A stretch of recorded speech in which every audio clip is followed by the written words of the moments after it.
Hey y'all, thanks for tuning into the Nintendo Drive. If you're hanging out with us on YouTube, be sure to like the video, subscribe to our channel, and ring the bell icon so you never miss an episode. Or if you're getting cozy and listening to us on your podcast feed, make sure you're following and leaving us nice reviews. You can also support the show on Patreon and pick up some awesome merch. Links to those and more are in the description, but let's get the show started.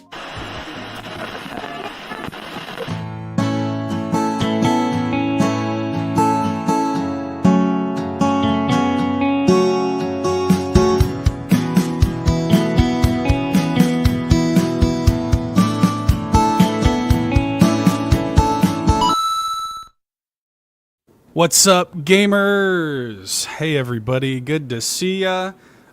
We are joined, of course, tonight. We got the whole fam damly here tonight. We got Amanda, we got Lockleth, and, of course, special guest, the Cwaggy, king of the XenoBabes. Hey, Cwaggy. Good to see you. Hey, man. How you doing? Doing great. Happy to be here with you all. Good to see all of your faces. It's going to be a jam-packed show, dude. We got a lot to talk about tonight, y'all. There's a lot going on. How are you guys doing? Lockleth, Amanda? Hi. Hi. Hi. I've got Jeff There's a Goldblum. baby. He is also here. Special guest. Yep. No, we have two guests. Yeah, two guests. Jeff Goldblum hanging out. Jeffy G. Yes. Good to see everybody here tonight over here in the live chat here on YouTube and Twitch. Good to see everybody. We, of course, have got some hi Jeffs in the chat there. People are saying hi to Jeff there. Good to see everybody. Yes, we do have a lot to get into tonight. Before we get into anything, though, even before the housekeeping, one very important matter of business to attend to. We are missing one Nintendo Drive co-host here tonight. Of course, Sean has been out and will be out for a little while yet because he had a baby today. So huge congratulations to Sean. Well, not him, his wife. But Well, yeah, he didn't. Yeah, to Sean thank you and for Chelsea. clarifying. Yeah, Of course. thanks. Yeah, That's why I'm Sean here. did not deliver the baby himself, but huge congrats to Sean and Chelsea on their baby.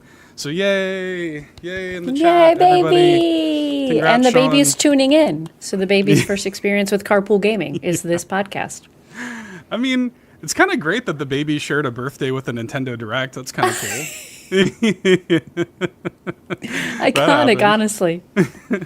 I think Sean was in my chat. I was doing a live react for All In this morning, and Sean was literally in my chat like while the baby was being born, I think, or while they were at least waiting for the baby to be born. Sean was hanging out. It was pretty good. So It can be a lot of waiting, so I mean, you got time until it's showtime. So yeah, Sean's in the chat. I watched the direct and then went into the operating room to watch him be born. So there you go. 2 shows. that's right. Yeah, 2 shows. Very good stuff. Okay, well, before we get into things again, we have a lot to talk about tonight, so I'm not going to lollygag too much. Would y'all be okay with it if I did a little bit of housekeeping? Please do. Yes. Let her on in here. Bring the kisses. Lachlan's having a great time over there. We're gonna be housekeeped. You're about to get housekeeped, everybody. First of all, welcome to, I'm sorry if I'm horribly sorry if I'm mispronouncing your name. I think it's Bria Scott, who joined the Patreon at the ad-free all-in-one tier over there, patreon.com/carpoolgaming. Thank you so much for your support over there. Speaking of Patreon, over there you get a bunch of exclusive content like the Pants Patreon podcast for Patrons podcast. Bowza is on there this week. Garrett, the Garrett Bland, the doctor himself, will be up next. That's our weekly AMA show that we do with Carpool hosts there every week. We've also got early access to the Mini Indie Van podcast that Fulia hosts every month, and she would love to hear your feedback on that. That is currently exclusively on Patreon, so you can grab a 7-day free trial, give that a listen, and let Fulia know. Quick note about Patreon. We mentioned this last week, but we're going to hammer it home for a little while. Apple has recently introduced an arbitrary 30% fee for Patreon users that sign up via the iOS app. So if you all do choose to support us on Patreon, we really appreciate it. Please do so with your browser. Go into your URL and type in http:// patreon.com/carpoolgaming and support us that way. We really appreciate it. Also, check out Sean's Assassin's Creed Shadows video. Leave some nice comments over there. We could use them. And go to carpoolgaming.com for some sweet merch, which you can also gift over here to Twitch chat anytime we're live on Twitch. just head over there, hit the Twitch gifting option. You can give away some merch to Twitch chat. Go ahead and do something nice for Twitch chat. Why don't you? Okay, that's all the housekeeping I've got, everybody. Let's talk some video games. Cwaggy, you're a special guest, man. What have you been playing, dude? Well, of course, I've been playing Xenoblade Chronicles X. Yes. 24 hours in, but I think we should pin that, right? Pin it. Pin it. We'll get to it. Pin it. So I do want to talk to y'all about my favorite game I played this year and finished this year. Oh. Have you guys played Control? Let's go. Yes, I have. So I got this, I think last summer on the Steam sale. So I did not play this on Nintendo Switch, but it is available via cloud. So I feel like that's okay to talk about. Totally. I don't know much. I didn't know much about it going into it, other than it's a Remedy game. I know I played Alan Wake. I enjoyed the story of Alan Wake, but the flashlight gameplay was pretty meh. So went into it with pretty low expectations, but this game, I'm kind of scared to talk about it because the whole reason I think I liked it is because I didn't know that much going into it. So sure. I think the best way I can explain it is, if you like these types of scenarios, then I think this could be a game for you without saying too much about it. So I'm a big Christopher Nolan fan. I know this is not a movie podcast, but I like how, his stories for the most part are kind of like puzzle pieces he'll drop throughout, and you're expected to kind of put it together and figure it out. If you like stories like that, then you're going to love Control, because probably for the first couple hours of the game, it's like, what is happening? What is going on? They're just throwing so many different curveballs at you, and you're not going to understand it. And you're trying to put these pieces together of the story, and there's actually a lot of the story that is actually through these drops that you pick up that are like text logs or audio logs, and you're piecing that together. So fully sorry, there is reading in this game, so please unfortunately be warned.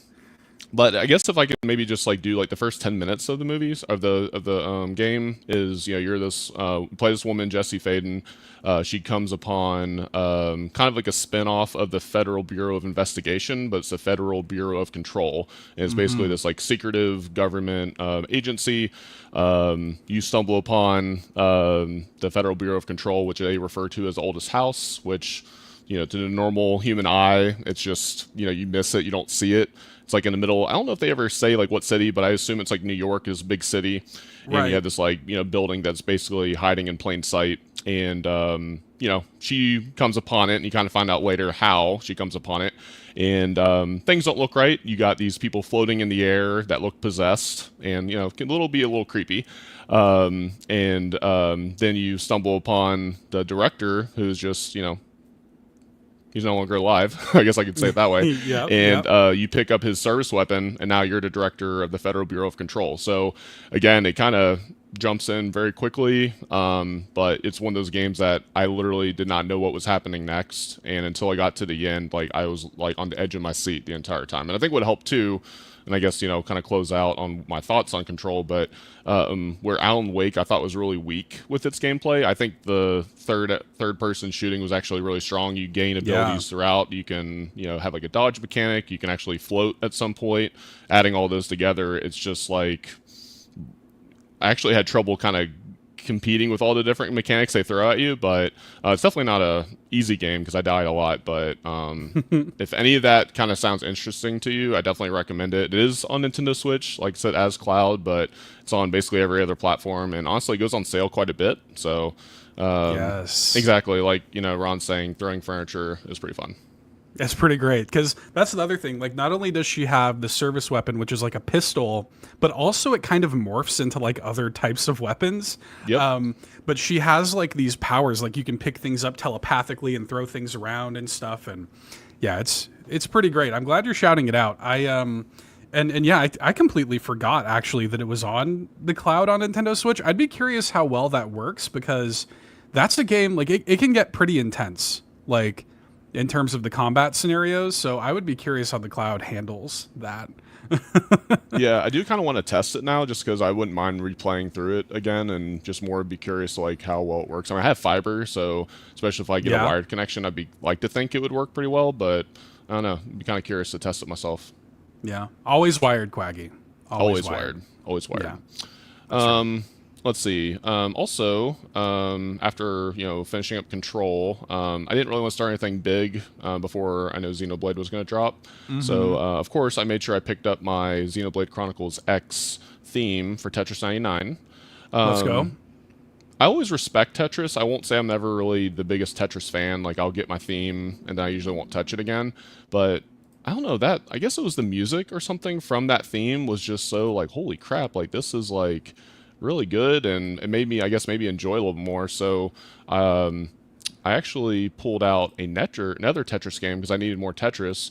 My wife and I bought Tetris Effect Connected, I think like 2 years ago.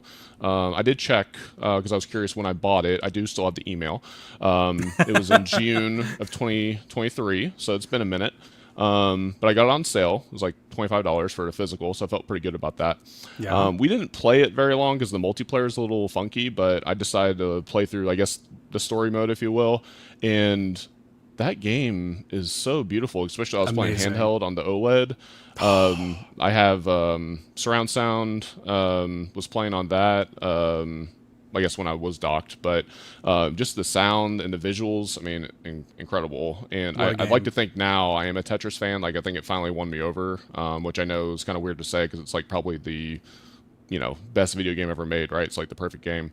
But yeah, I have better appreciation for Tetris. I did not finish it. I did not roll credits on Tetris Effect Connected. I'm very close though. At least going by the constellations, it looks like I'm towards the end. Yeah. But holy crap, like when it gets like above 11, 12 speed, like I don't know how people do that. Like by the skin of my teeth, I would beat some of these levels, and I don't think I got higher than a C. Like, I guess it ranks you. I don't know if it goes up to A or S, but I think highest I ever got was C. A lot of them I'm like barely making it D, but not the best Tetris player, but pretty dang fun. Look, let me tell you something, dude.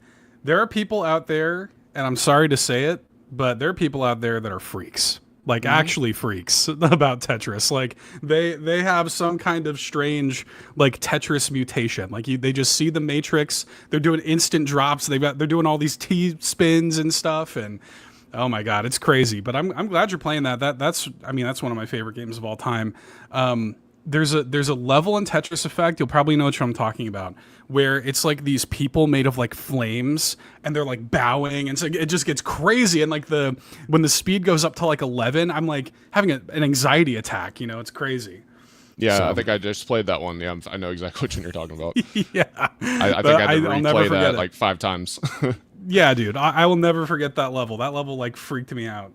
That's awesome. I'm so glad you're playing that. What a game. Hell yeah. Yeah, 10 out of 10. Pretty good game. And then I guess the last one I have other than Xenoblade, I have not started yet, but a game that I want to play very soon. And on the front log. Getting close to the front log, not approaching the front log. Is Lockdown Protocol. I know it's not a Switch game, but I have a feeling that will probably be a Switch 2 game. I know it's in early access right now, so I'm sure once they get everything sorted out, I can see that come into consoles, including Switch 2. I won't say it's an ugly game, but it just doesn't look like a game that you need like a high-rig PC to get going. So I'm assuming consoles can handle that. Right. But yeah, I've been hearing all the fun you guys have been having, and shout out to Star. She gifted me a copy on Steam, so have it installed. I just need to play it with y'all. So let's go. Yes, dude. I can't wait to play that. Dude, it is so fun. I can't wait. I'll teach you a trick. Yeah, Locklith and I will teach you a trick the second you get in. Yeah, it's gonna be fun. I listened to the post show, so I think I know what you're talking about. Yeah. Yeah, we'll teach you. We'll teach you all the ways. Hell yeah, dude. Well, anything else other than Xenoblade? No, that's it. I mean, I've been no-lifing Xenoblade. I think I asked the question a week or two ago if anyone planned on no-lifing Xenoblade, and I felt like I needed to step up to the plate and no-life Xenoblade. So yeah, 24 hours in a week, which is like a part-time job, right? So pretty much, dude. You're crushing it over there. I'm glad we have the expert here with us on the journey tonight. We'll definitely talk about that. Amanda, hi. What have you? Hi. I know that you have some grievances. I need to defend myself for a second. Back up to last week. We're just gonna like take the car, put it in reverse. I just want to back up and clarify for everybody who was tuning in as I was trying to type as fast as I could in the chat on my phone, struggling a lot. I beat The Last Campfire, but did I beat it in 9 hours? No, it took me 7 hours and 4 minutes. I just want that to be on the record. The receipts, the exact time. No more of this 9 hour, oh my God, it took like a full work day. It did not. It was less than a full work day. So I just want to come out and say that first. So yes, we beat The Last Campfire. I was telling Lachlan this earlier, like I just feel like I got the story completely lost. I need to go back and like learn what the actual story was, because I think I was just focused on all of the wrong things, which I feel like is becoming a common theme. We're focused on the wrong stuff, but it's fine. And then obviously Fortnite, always playing Fortnite. There's a new update to Fortnite. There's a Dodge Ram in Fortnite. Don't know why it's there. But always playing a lot of Fortnite, trying to get good. Trying to invite Mitch to play. Mitch doesn't want to play with me. It's fine. I'll get over it at some point. I've played a whole hour of Xenoblade Chronicles X, which I have many thoughts on, which we'll get into later. No. Yeah. Xenobabe Chron? No. Chron. Yep. Get out of here. Chrono. Yeah. Yeah, Yep. we could do better than that. That sounds like chronic. Get out of here. It feels kind of chronic, but I'll get into that I thought later. that was intentional. Yeah. Yeah, the chronic. Yeah. It is Dr. Dre. Chron. And then we have started, of course, a new adventure, because why not? Why not start something new? It's the start of something new, as they say in High School Musical. Why go back and beat Zelda when you can move forward and play Spiritfarer? So I was gifted this game by Mr. Pike. Shoutouts to Mr. Pike. And we've started playing that. And I also think I'm going to completely miss the story in this, because I'm worrying about all of the wrong things. But it's fine. Everyone keeps telling me it's sad. We haven't made Amanda sad yet, so we're doing good. We're doing good. But gaming is pretty sporadic. I lose my attention span really fast because my brain is mush. So, yeah. I don't know, Kevin Ainsworth in the chat asking, but also beat Zelda. I don't think my brain capacity could handle it at this moment. Especially like I tried to play, this was my first mistake. I tried to play Xenoblade after running 19 miles, and I think that was the worst decision I've ever made in my life, because I was just like no idea what's going on. I don't know who the people are. I was like, why am I creating a person? I don't get it. We'll get into that, but that's where we're at right now. I think the brain capacity is just like dwindling down as the day goes on, but it's fine. We're so good. Well, we're so good. You'll get there. You'll get there. I believe in you. I mean, yeah, running 19 miles and then playing a video game, you can't be expected for your brain to function. No, it is an experience, and I'm prepping to figure out what I'm going to play on the plane to London, because I have a while, and I was like, oh, maybe it will be Xenoblade. I was like, but I don't want to, I don't know where the brain's going to be. The brain may just be like, homegirl, cut it. Play fruit game or something. I don't know. But we'll see. Yeah. Just make sure you get that in-flight Wi-Fi so we can get the online squad going. There you go. Oh my God, mid-flight? I didn't even think of that. Okay. Yep. Okay. Yep. I mean, I honestly, we'll get into this. I don't want to unpin things too much here, but I think that Xenoblade Chronicles X is like the perfect, like brainless, like kind of on an airplane game, personally. Because like this one, again, we'll get into this, but this one is way less like front-facing narrative focused. Like I feel like I don't really have to, like the game's not trying to make me cry every 10 minutes.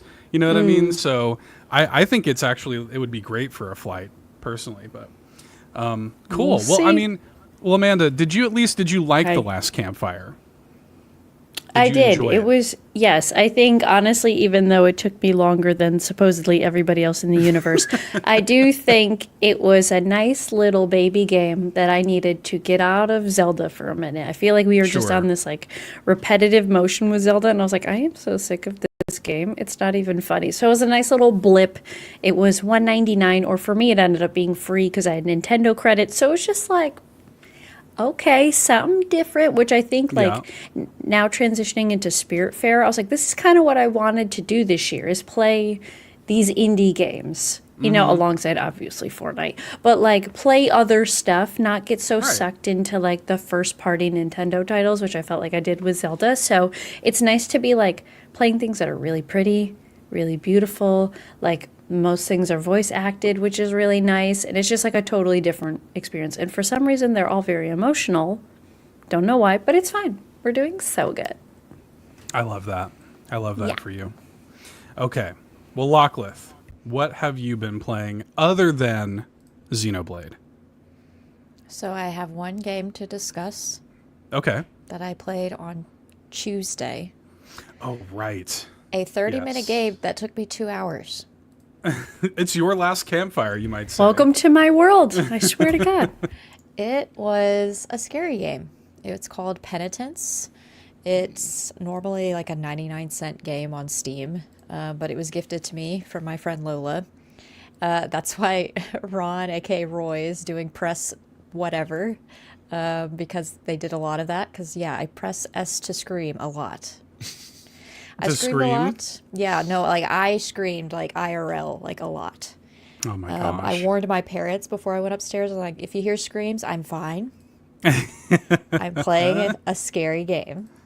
But it's like an escape room kind of story game. Oh, God, I knew you were going Here to she pull this is. up.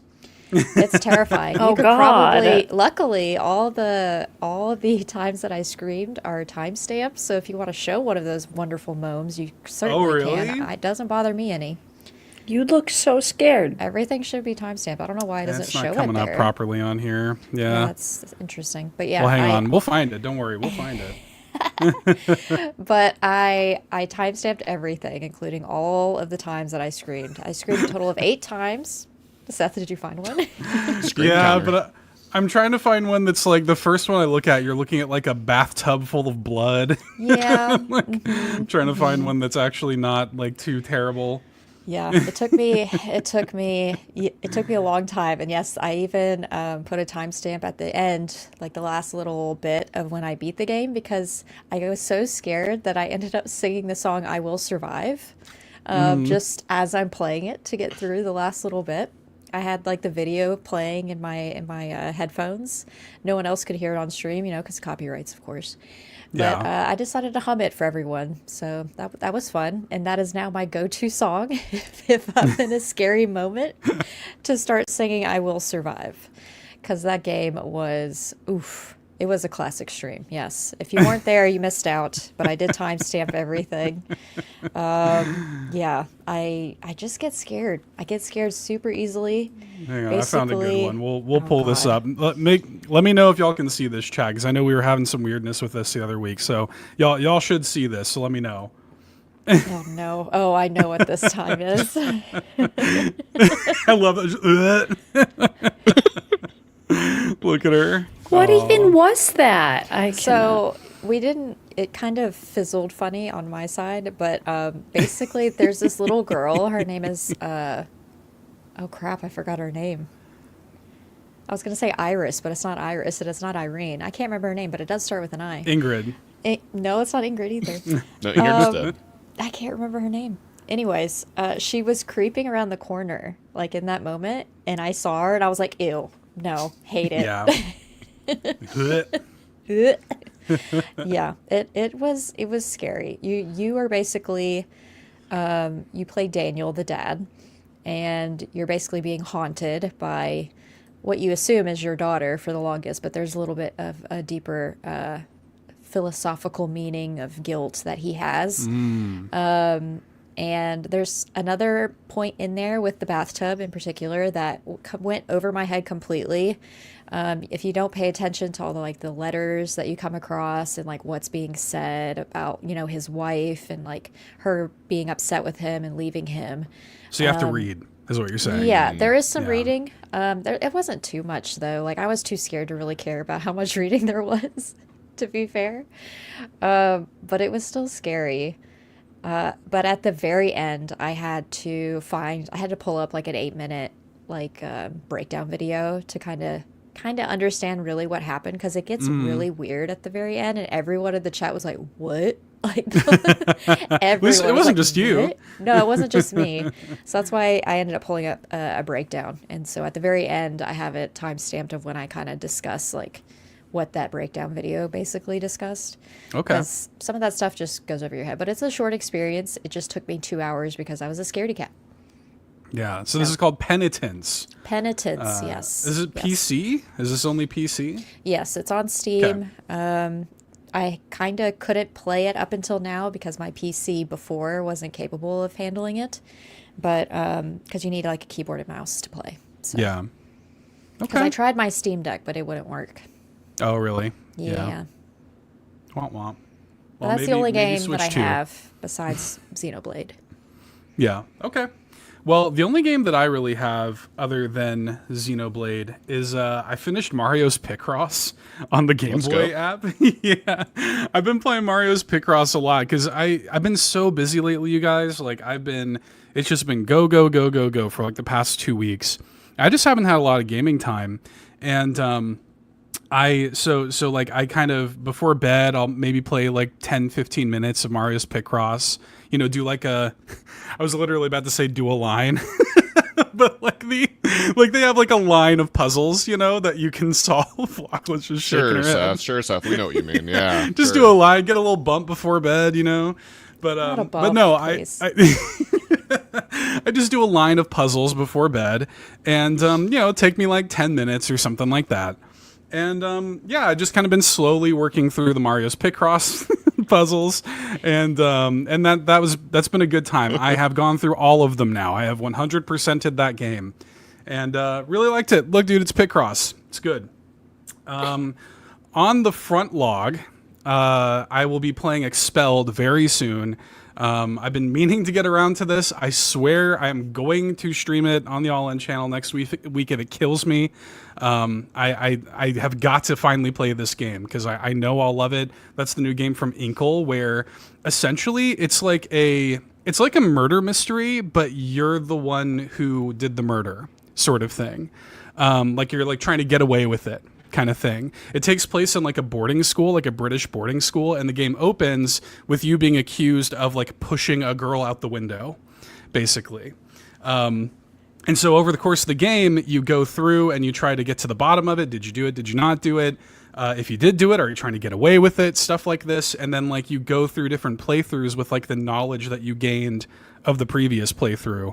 And now you know how to do things differently and stuff like that. So I really want to play it. It is on the front log. I will get to it. I promise you all that, as God is my witness. There's also some stuff that Shadow dropped during the direct that I'm almost certainly going to buy this weekend. We'll talk about that a little bit more later. But let's go ahead and unpin Xenoblade Chronicles X. We have the king of the XenoBabes here with us. And, I thought it would be kind of fun to just give some early impressions on the game. Cwaggy, of course, is much further than all of us are. But, it's interesting because I guess real quick, and I think I know the answer for everybody here. Did anybody here play this when it originally came out on Wii U? No. Me either. Yeah. So this was exciting for me because I had it on Wii U and I played it for maybe like 5 hours, and then I just kind of something else came out. It was like a late Wii U game. I just never got around to it. So this to me was a really cool opportunity to finally play the game. And I guess Cwaggy, we'll start with you. How are you finding it, dude? Now that you're like 24 hours in, you said? Yeah, 24 hours. I'm really enjoying it now. I won't say I enjoyed the beginning. I found it very, I don't know, startling, abrupt. It might be because I've been playing a lot of PC, the past like 9 months. But, I think it going from 1440p 180 frames a second to 720p 30 frames if you're lucky is just kind of it kind of like, oh wow, okay, this is what we're playing. And also, having my last Xenoblade I played being Future Redeemed, where that gameplay is amazing. Kind of going back to, I don't know, what are we going to call this, like Xenoblade 1.5, like has the same art wheel, like where you have to go left and right to select your arts, which I never really liked that. I like it much better in 2 and 3, where the X button does an art, the Y button does an art. It's just a lot, easier. And actually, at the beginning, I like it now, but the music was really throwing me off. Like this is Xenoblade music. It just is so different. It's very different. Yeah. And it again, just like coming into it like that, I'm like, holy crap, like I'm the king of the Xenoblades, I'm supposed to love all this stuff, but this is just like, I hear now why it's the black sheep of the series, right? It's just so different. But you know, I guess minor spoilers. I don't know if this is really a spoiler, but you get to the first tyrant fight, which is essentially the unique monsters in from the previous games, and that you know, unique monster battle theme plays, and I'm locked in. That song, holy crap! Like I could run through a wall listening to that. Is so good. And really the music in general, I definitely warmed up to it. Like actually the like when you're walking around New LA, like during the day, just that 1, 2, 3. I mean, it is like holy crap! I could just literally just let this play and go AFK and just like, you know, turn it up to 11. Like it is just incredible. So it took me a minute to get around to it, but I'm locked in. I'm going around now for the past 3 days. I didn't even do the story. I was just exploring and doing my data points. I'm trying to see like where I can explore. Some of them are kind of weird though. Like I don't know if you guys have ran into this. Like I'm like level 22 right now, and I have quests to go like northwest and then like northeast, and they're like level 13 quests. I'm like, oh, this should be easy. It's like level 40 stuff, right? And I'm like, I can't kill that. So it kind of brings me back to like World of Warcraft, like where you could try to like get as far away from the monster as possible, but then sometimes you have to like kind of, you know, go between two, and you're like praying that you don't aggro, and if you do, that, you know, maybe 1 or 2 of your guys will take the attention while you run off, type thing. So it's just been a little wonky with that, because I'm like, why is there level 13 quests around level 40 monsters? I don't get that. It's good that you said. Well, first of all, the World of Warcraft comparison, I had that exact same reaction. I was like, I feel like I'm playing an MMO when I play this game. Not in a bad way. It's just it is different. You know, like it is an adjustment. And I'm also glad that you said how like it took you a while to warm up to it. Because Amanda, I know that you've been kind of not feeling it. Like you're in the early days, but I know you're struggling with it. So talk to me. Tell me how you're feeling. I don't like it. I miss my love story. Bring it back. Oh my God. I was talking in my Discord on one of our run club meetings at like 6 a.m. I was talking to someone who has, I believe he's played pretty much all of the Xenoblades, and he was saying, he's like, I wish you had gone back and played 1 and 2 before doing this. And I'm like, honestly, sometimes I'll sit here and I'm just like, did I waste $60 on this game? I'm just confused. Like, I think I'm so used to like the mystical element of Xenoblade than to be dropped in New Los Angeles. I was like, ugh, what is this place? I don't want to be here. Why is there a city? Why are there palm trees? No, give me some tree thing that doesn't even exist. And same, music, hate it. I'm like, I hate this so much. Turn this all off. How do I turn the music off? And then I'm just getting really confused with the combat. Yeah, like I don't like that you have to scroll between things. Yeah, like it's not great. It was at first it was like hold R to lock in, but it's actually like double click R to lock in. I'm like, I don't know what I'm doing. I was like, so I'm literally playing. E-Money was right next to me, and he's like, what the heck is this game? I was like, oh, it's Xenoblade, da da da. And he's like, oh, okay. And it was like, hold R to lock in, and I'm like smashing R, and I'm like, what the? So he takes it, he just clicks it like twice, and he was like, oh, I got it. And I was like, why don't they say double click R? Okay, fine. So I'm like struggling with like the mechanics of it, and you know, I'm kind of hoping I'll fall into it, because if I remember correctly, when I started Xenoblade Chron 3, I just like, I feel like, not that I had the same exact problem, but I was like struggling to like get in, and then everybody got in, and then I was like, oh, blah, blah, blah. So I don't know. I also thought it was weird to create my own character. I like sat there for so long. I was like, just give me some hot person. I don't know how to make a person look hot. I'm not sure. So I don't know. I'm very like, I mean, granted, I have like an hour in. I've like, I literally have no time to play. So maybe bringing it on the plane, it'll kind of help me a little bit. But right now I'm just like, should I play the other ones first? I don't know. So I'm in like a weird, so we're like at the same party, and we keep like bumping, like looking at each other. I'm like, I don't know how I feel about you. Like, I'm not really sure. And then this rock rap music comes on. I'm like, turn this off. I don't even know what this. I'm like, is this copyrighted music? I don't even know. It is very, very different in pretty much every way than you're used to, especially going from like 3 to this. It is I mean, it couldn't be more different.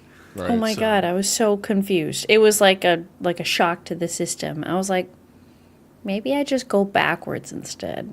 But they're not. And I was kind of hoping like 1 and 2 would be discounted. They're not, at least from what I saw. So I was just like, well, we already spent $60. Might as well keep going with it. So I don't know. I'm gonna keep plugging. I honestly probably won't invest too much time into it until I'm on the plane, just because like I'm just exhausted every day. So it's kind of hard to stay focused and like pay attention to what's going on. I also notice when it's dark out, it's like real dark. Like I can't see anything. I'm just like, I don't know where I am. So that's probably when I'll invest a lot of time, and we'll see. Maybe it'll like lock me back in and we'll be good. But I was kind of like, I was like ready to be like, Xenoblade, and I'm like, Xenoblade. It doesn't help either that like the intro to the game is so exposition heavy. There's so much talking when you first start the game. Like I was streaming the first, I don't know, 4.5, 5 hours that I played, and I was on very little sleep at that time. I was literally like kind of nodding off. There was just so much talking. Like there's too much. And obviously it's a Xenoblade game, so they have a lot to explain to you as well. So I don't think the game starts very strong. I think it took me a little while to get into it too. But I want to go to you, Locklith. How are you feeling now that you've put a little bit of time into it? I know you streamed it a little bit on your channel too. Where are you at? Well, I just streamed so that I could show 13-year-old version of me. Lachlan. Yeah. Lachlan. Yeah. That's what we've decided. Lachlan. Yep. It me, haircut and all.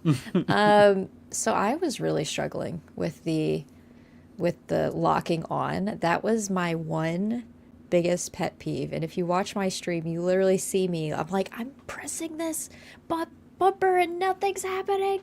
It was so finicky, and I thought maybe it was my Joy-Con too. And maybe that could be part of it. I don't know.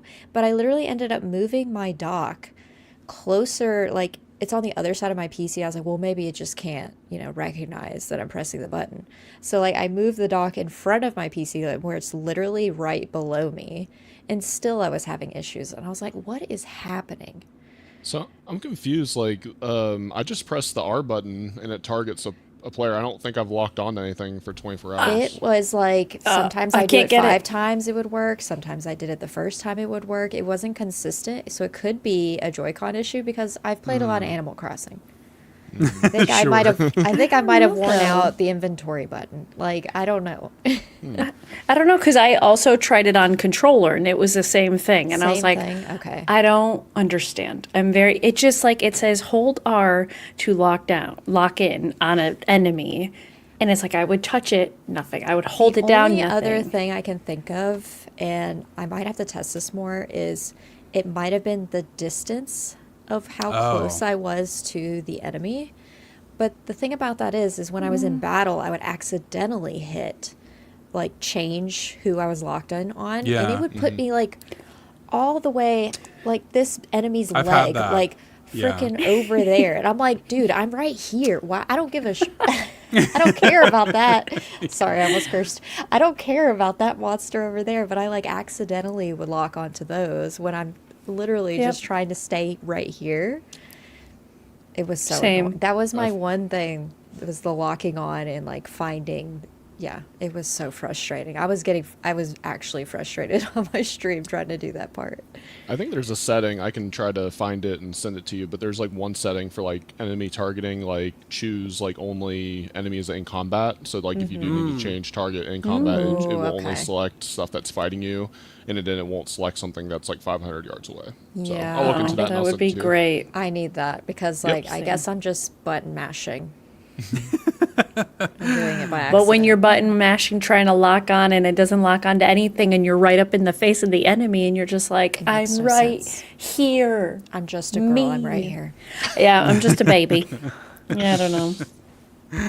Yeah, I mean, I've encountered that. I've encountered that whole thing where I accidentally target something way away. But I'll admit too, I'm with you guys. The lineup for the art was weird for me at first. It was weird to go back to that.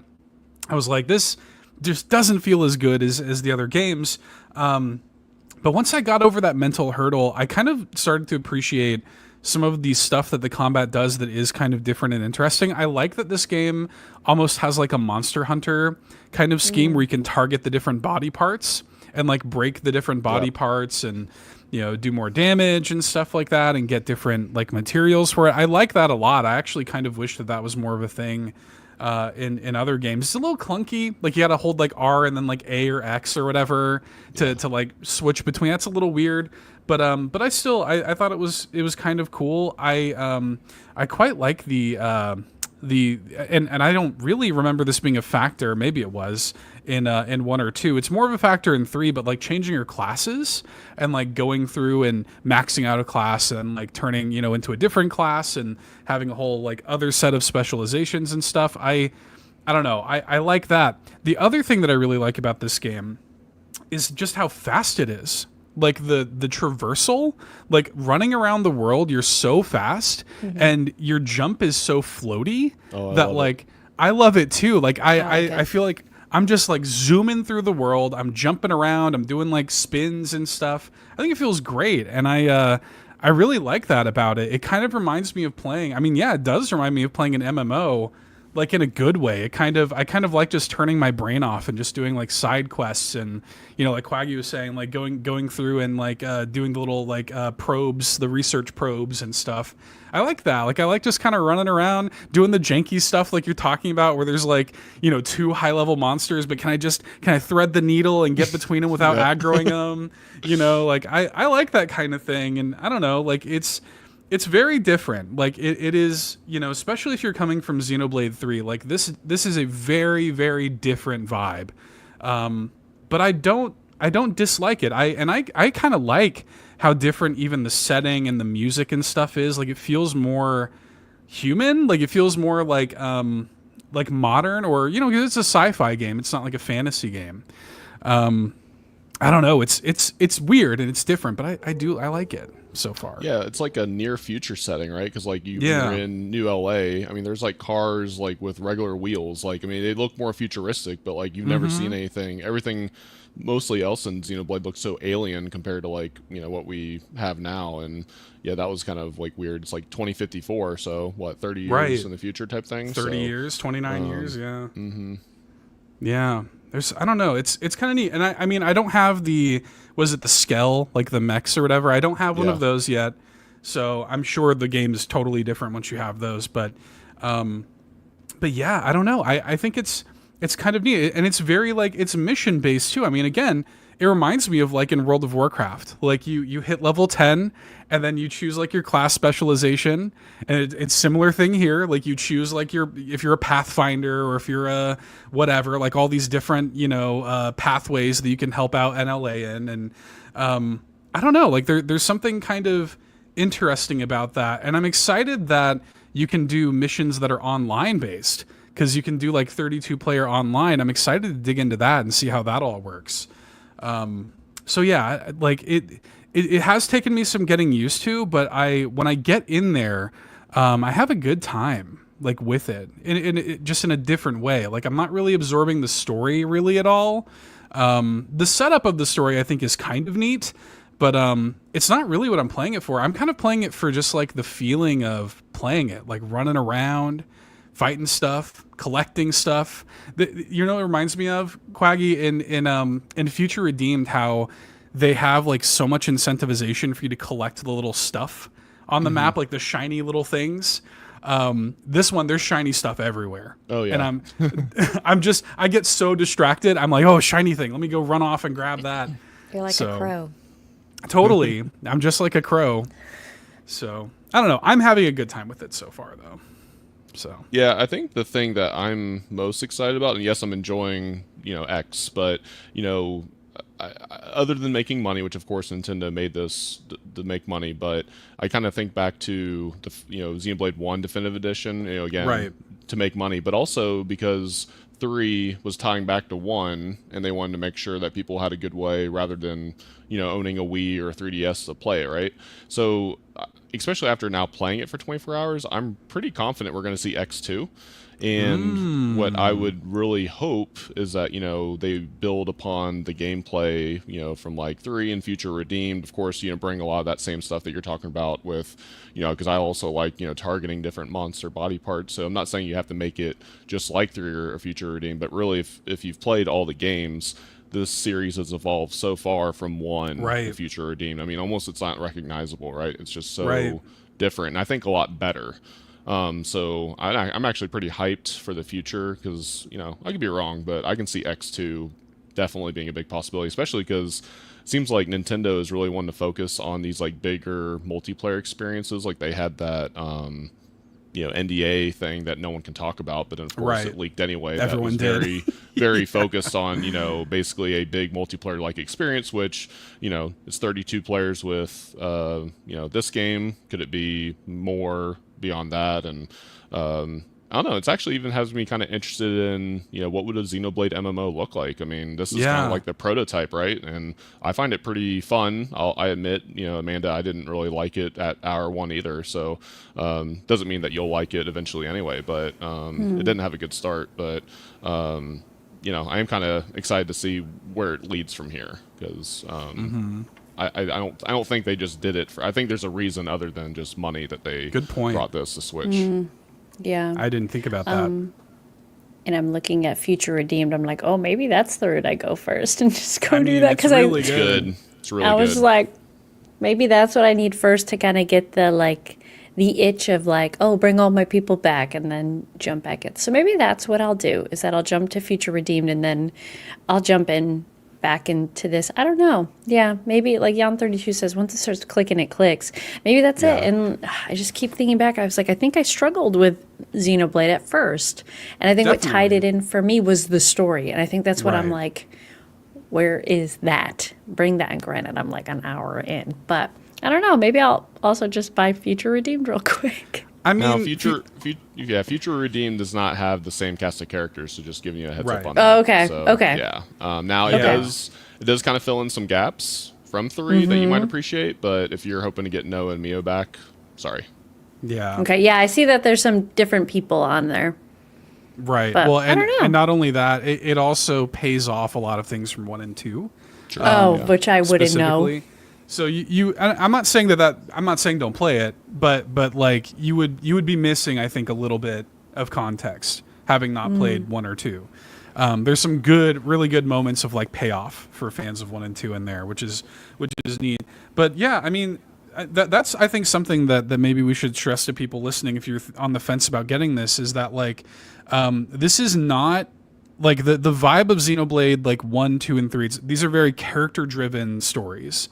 They're very like, we're telling this story with these characters, and Xenoblade X is not like that. You make your own character, and like you make a custom character who like doesn't talk. You have like dialogue options and stuff, but really the only point of those is just increasing your affinity with other characters.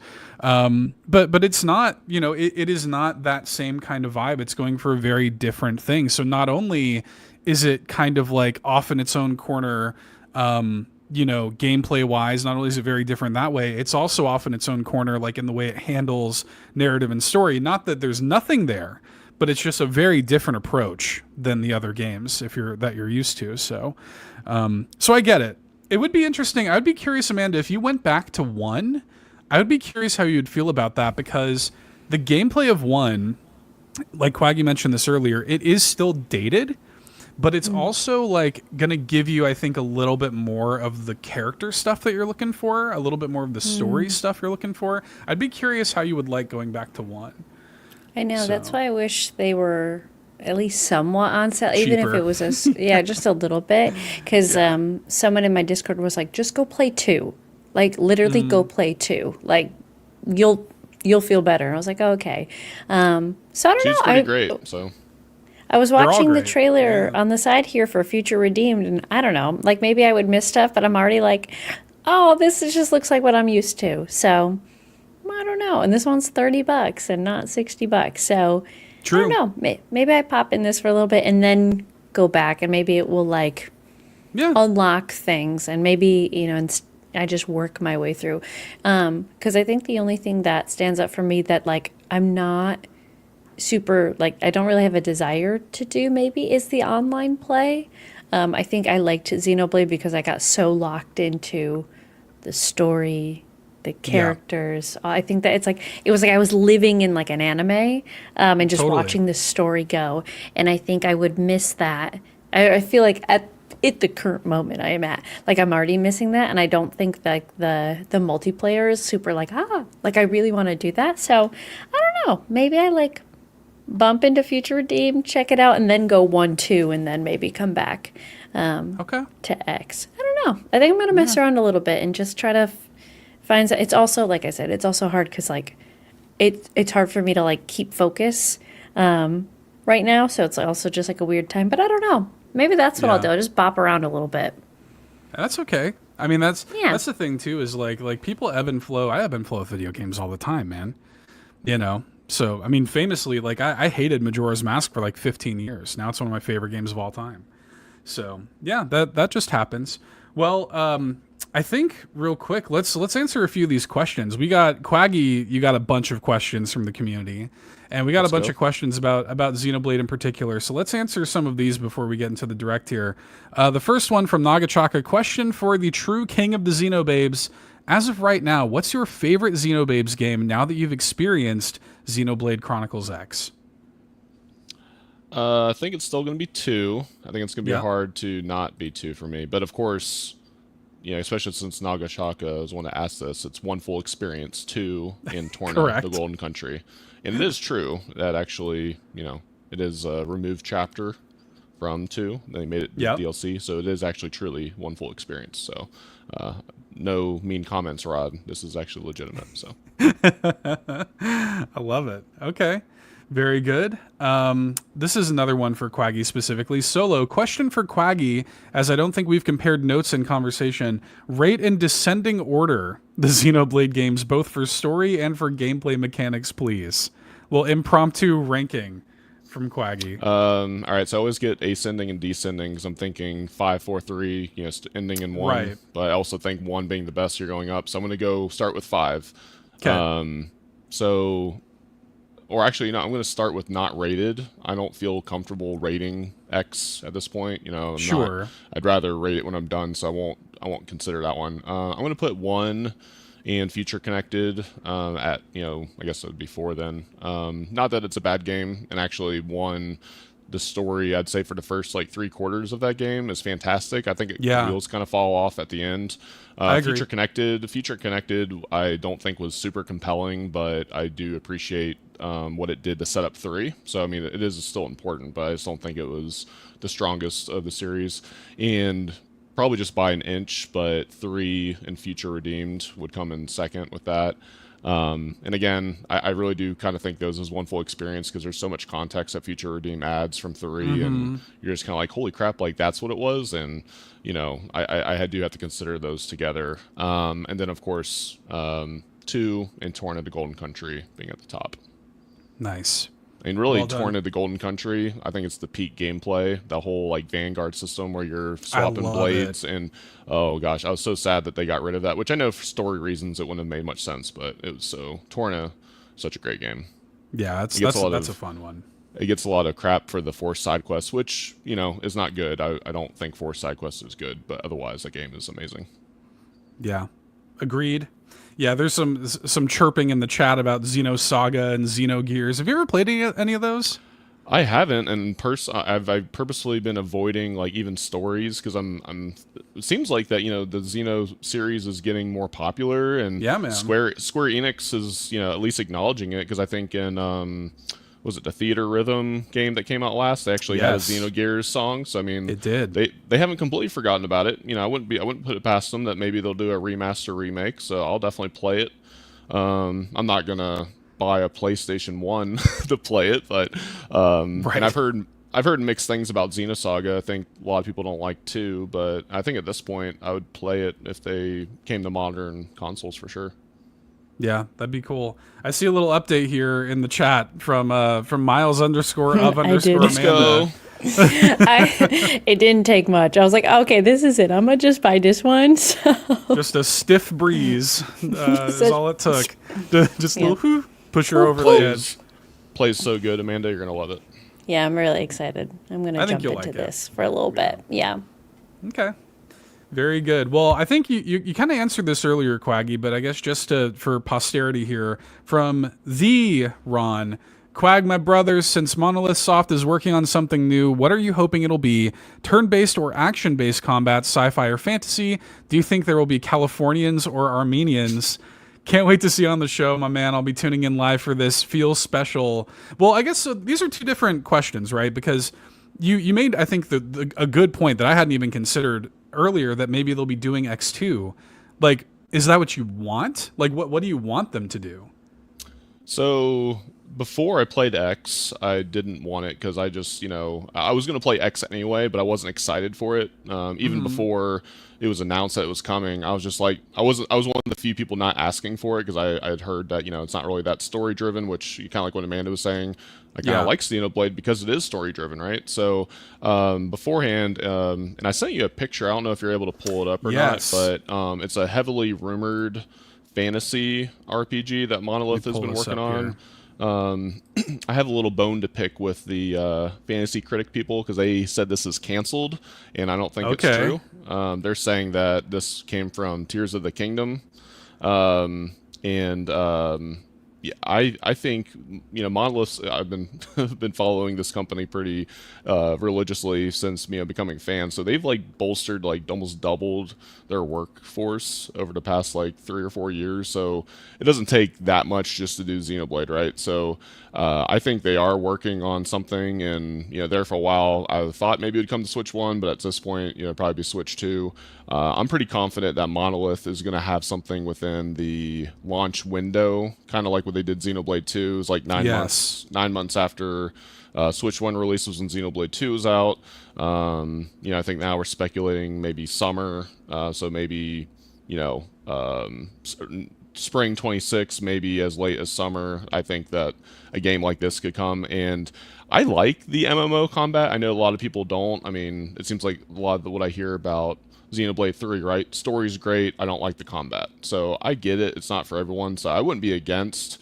Actually, I think about it. I don't know if I want turn-based. I almost be curious if they almost kind of went like an action RPG. So not necessarily like the auto attacking, but maybe something in the vein of Final Fantasy 16 or like a Bayonetta, something very quick, because I think Xenoblade could translate to that just with a lot of the combos they have. It could look very action RPG like, no kidding. And it might appeal to more people that don't like the MMO combat.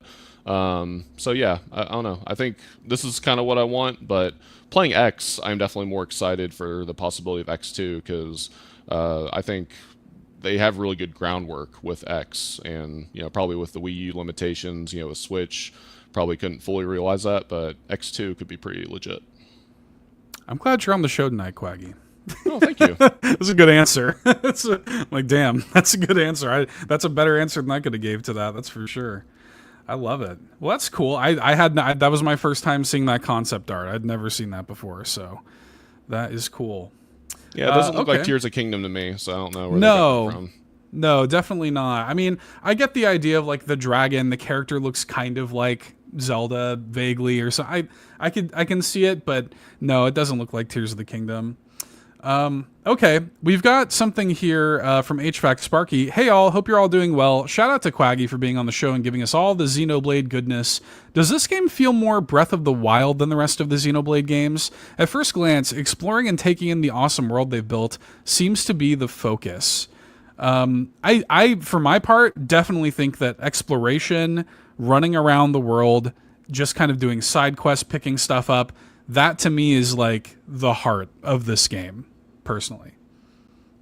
Yeah, no, I mean, I think I see a lot of, Xenoblade X, now seeing it now, Xenoblade X DNA in Breath of the Wild, right? Like this open, expansive world. And actually probably one thing I didn't touch on earlier, but I was am so surprised how vertical this game is. I mean, I haven't It had the is. scale yet too, but I'm walking around and I'm staring straight up like, holy crap, that looks like that goes up like, 2 miles. And the Switch renders it all really well. It looks really great. I mean, it's just like I'm shocked at. I think we're used to big games going horizontally, right? Like where we're trekking miles across horizontally like that, but really going up and down. I mean, I know we had that a little bit with Tears of the Kingdom, but like I almost kind of now wonder, is that where Tears of the Kingdom got some inspiration with how Maybe. vertical this game is? So I have no idea when you unlock scales, but it's making me very excited to be able to actually explore a lot of those areas you can't get to now.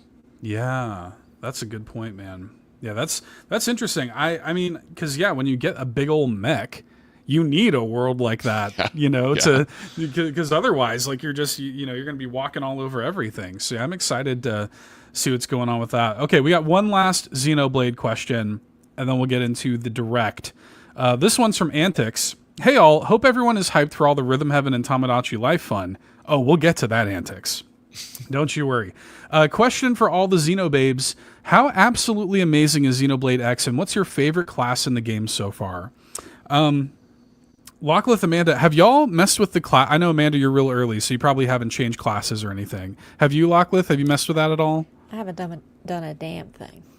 Okay, fair enough. What class are you playing with right now, Cwaggy? So I think it's Duelist. You start as Drifter, and then I went up. Honestly, I plan to try them all, so I just kind of started at the top. I think it's like Samurai Gunner, and then Duelist, I think. If I actually have like any complaint, I don't know if I could tell you much difference between Samurai Gunner and Duelist. I mean, I know they change arts a little bit, but Right. it seems very similar. So I could say that's maybe my favorite just because that's what I've done. But maybe the other classes feel a lot different, but that was kind of my maybe a little bit gripe. It's like, these classes are very similar. I'm not sure why you bother making them different classes when they play so similarly. As opposed to 3, where all the classes feel like very different. Oh, absolutely, yeah. So I mean, but granted, you could probably argue 2015 versus 2022, but Sure. yeah, it's just like a few complaints about it, but. Yeah, I went the exact same route as you. I'm doing Duelist right now, and I do plan on going through all of them, trying them all out. I want to 100% fill all of the classes and everything and max out the ranks on them. So, yeah, that's where I'm at right Virgo now. of you. Yeah, very Virgo, yeah. Exactly. Okay, well, that's all the questions we have for Xenoblade. Does anybody have any final thoughts, anything that we want to say? Not that this is the end of the story. We'll continue talking about Xenoblade on the show, but as far as early impressions go, anything else that y'all want to hit on before we move into the direct? Anything? I like the traversal, the fast running, you can jump off a cliff and be fine. Oh yes, thank you. I love that's my no probably fall favorite damage. part. Yeah, no fall damage. No fall damage. 2025, y'all. No more fall damage. Let's get rid of fall damage forever. It never has a place. Take it out. Listen, Put it on a All shirt. I can die off of a real cliff IRL. It's nice to have a game where Like I can Amanda. just yeet myself off a cliff and be fine, I'm literally always on the cliff. What do you mean? Anytime you're not here, you're on that cliff, girlfriend. I'm on that cliff. I'm like, oh. Maybe But I today. did notice that. Yeah, like the beginning of the game, you gotta jump off a cliff, and I was like, oh, am I gonna die already? And then I lived. I was like, oh, I Yeah. didn't even hit the water. Okay. That rules. Yes.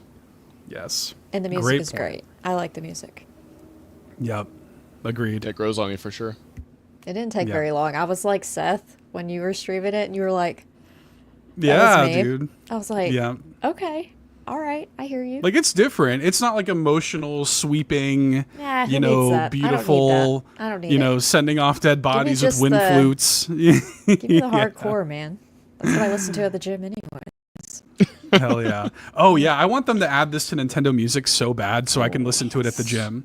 Yes. The whole That'd be series. We great. need to add All of of it. them, please. Yes. Oh my god. Okay. I'm not going to get on a tangent about this, but Oh my they God. added hey, just real quick, I just want to say something. They added Kirby and the Forgotten Land to NSO to Nintendo Music. Only 23 tracks. Come on, you guys. What the hell are y'all doing over there? 23 tracks? Just put I don't think they've ever done that before. Just put the whole thing on there. Come on now. Anyways. Yep, intern Just messed one. up. Anyways, Just want to say that. Anyways, any final any final early impressions, Cwaggy, before we move on? Gosh, I had one, but then Lachlan's amazing no fall damage one distracted Sorry. me. I know, but, it was a great call. Maybe I'll save it for the end. Okay. Make sure people All right. stick around When it comes Oh, back there you go. around. when it comes back. When it pro. comes back to me. Yeah. Yeah, a total professional there.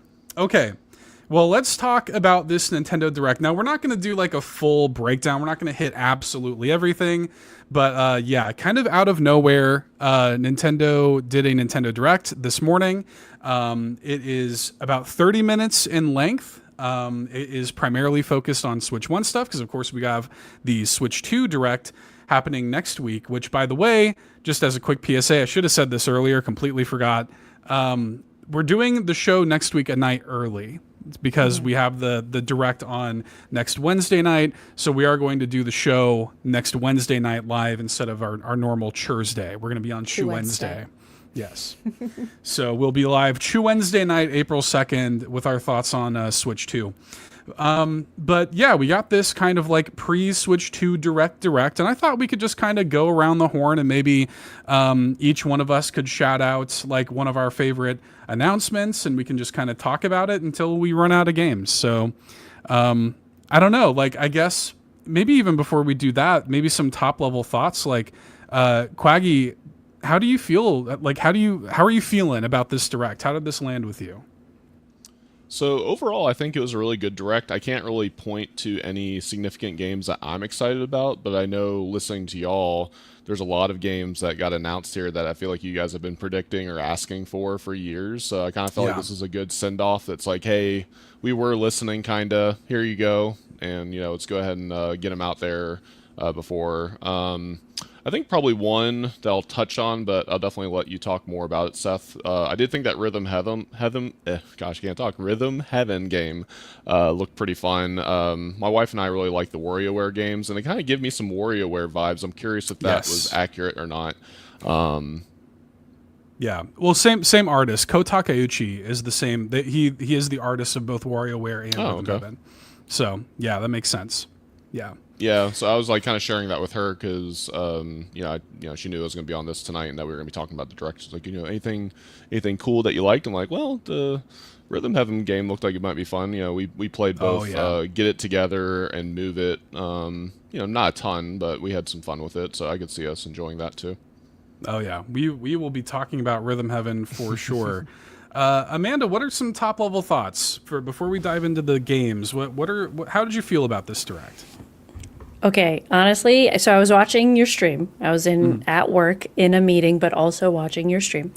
And it started off, and I was like, oh, no. Oh, no. I was like, it did start off a little weak. And my little brother was texting me at the same time, and we were both just saying, oh, no. And I was like, I was kind of hoping like they would go a little wild. Sure. And then it starts to pick up.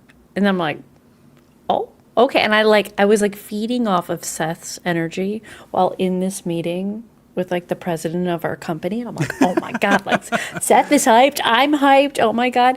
And then they announced everybody's golf, and I was like, I'm done. Wrap it up. Yeah. I just wanted golf, and I got it, and I'm really excited. I love there's like a PSP game, the Patapon, which I asked my brother.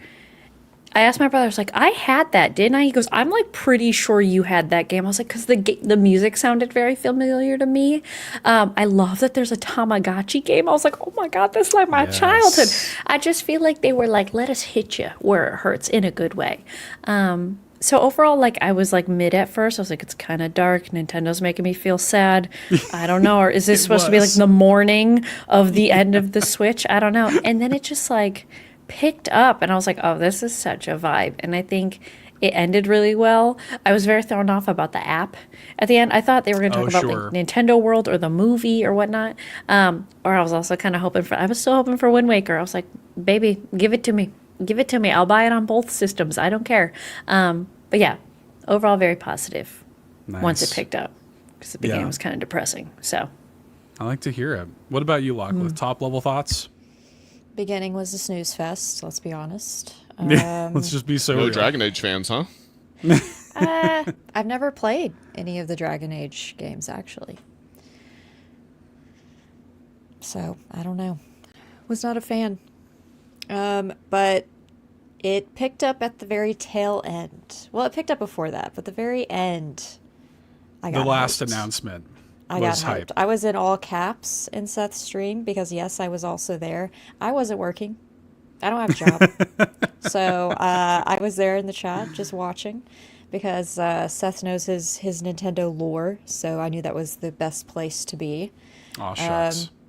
But the beginning, I was like, oh, okay. And then it started picking up slowly as you went. And then it's like, and then like something like, okay, mid, something exciting, mid again. A roller and then the coaster, you end. would say. Literally a roller coaster.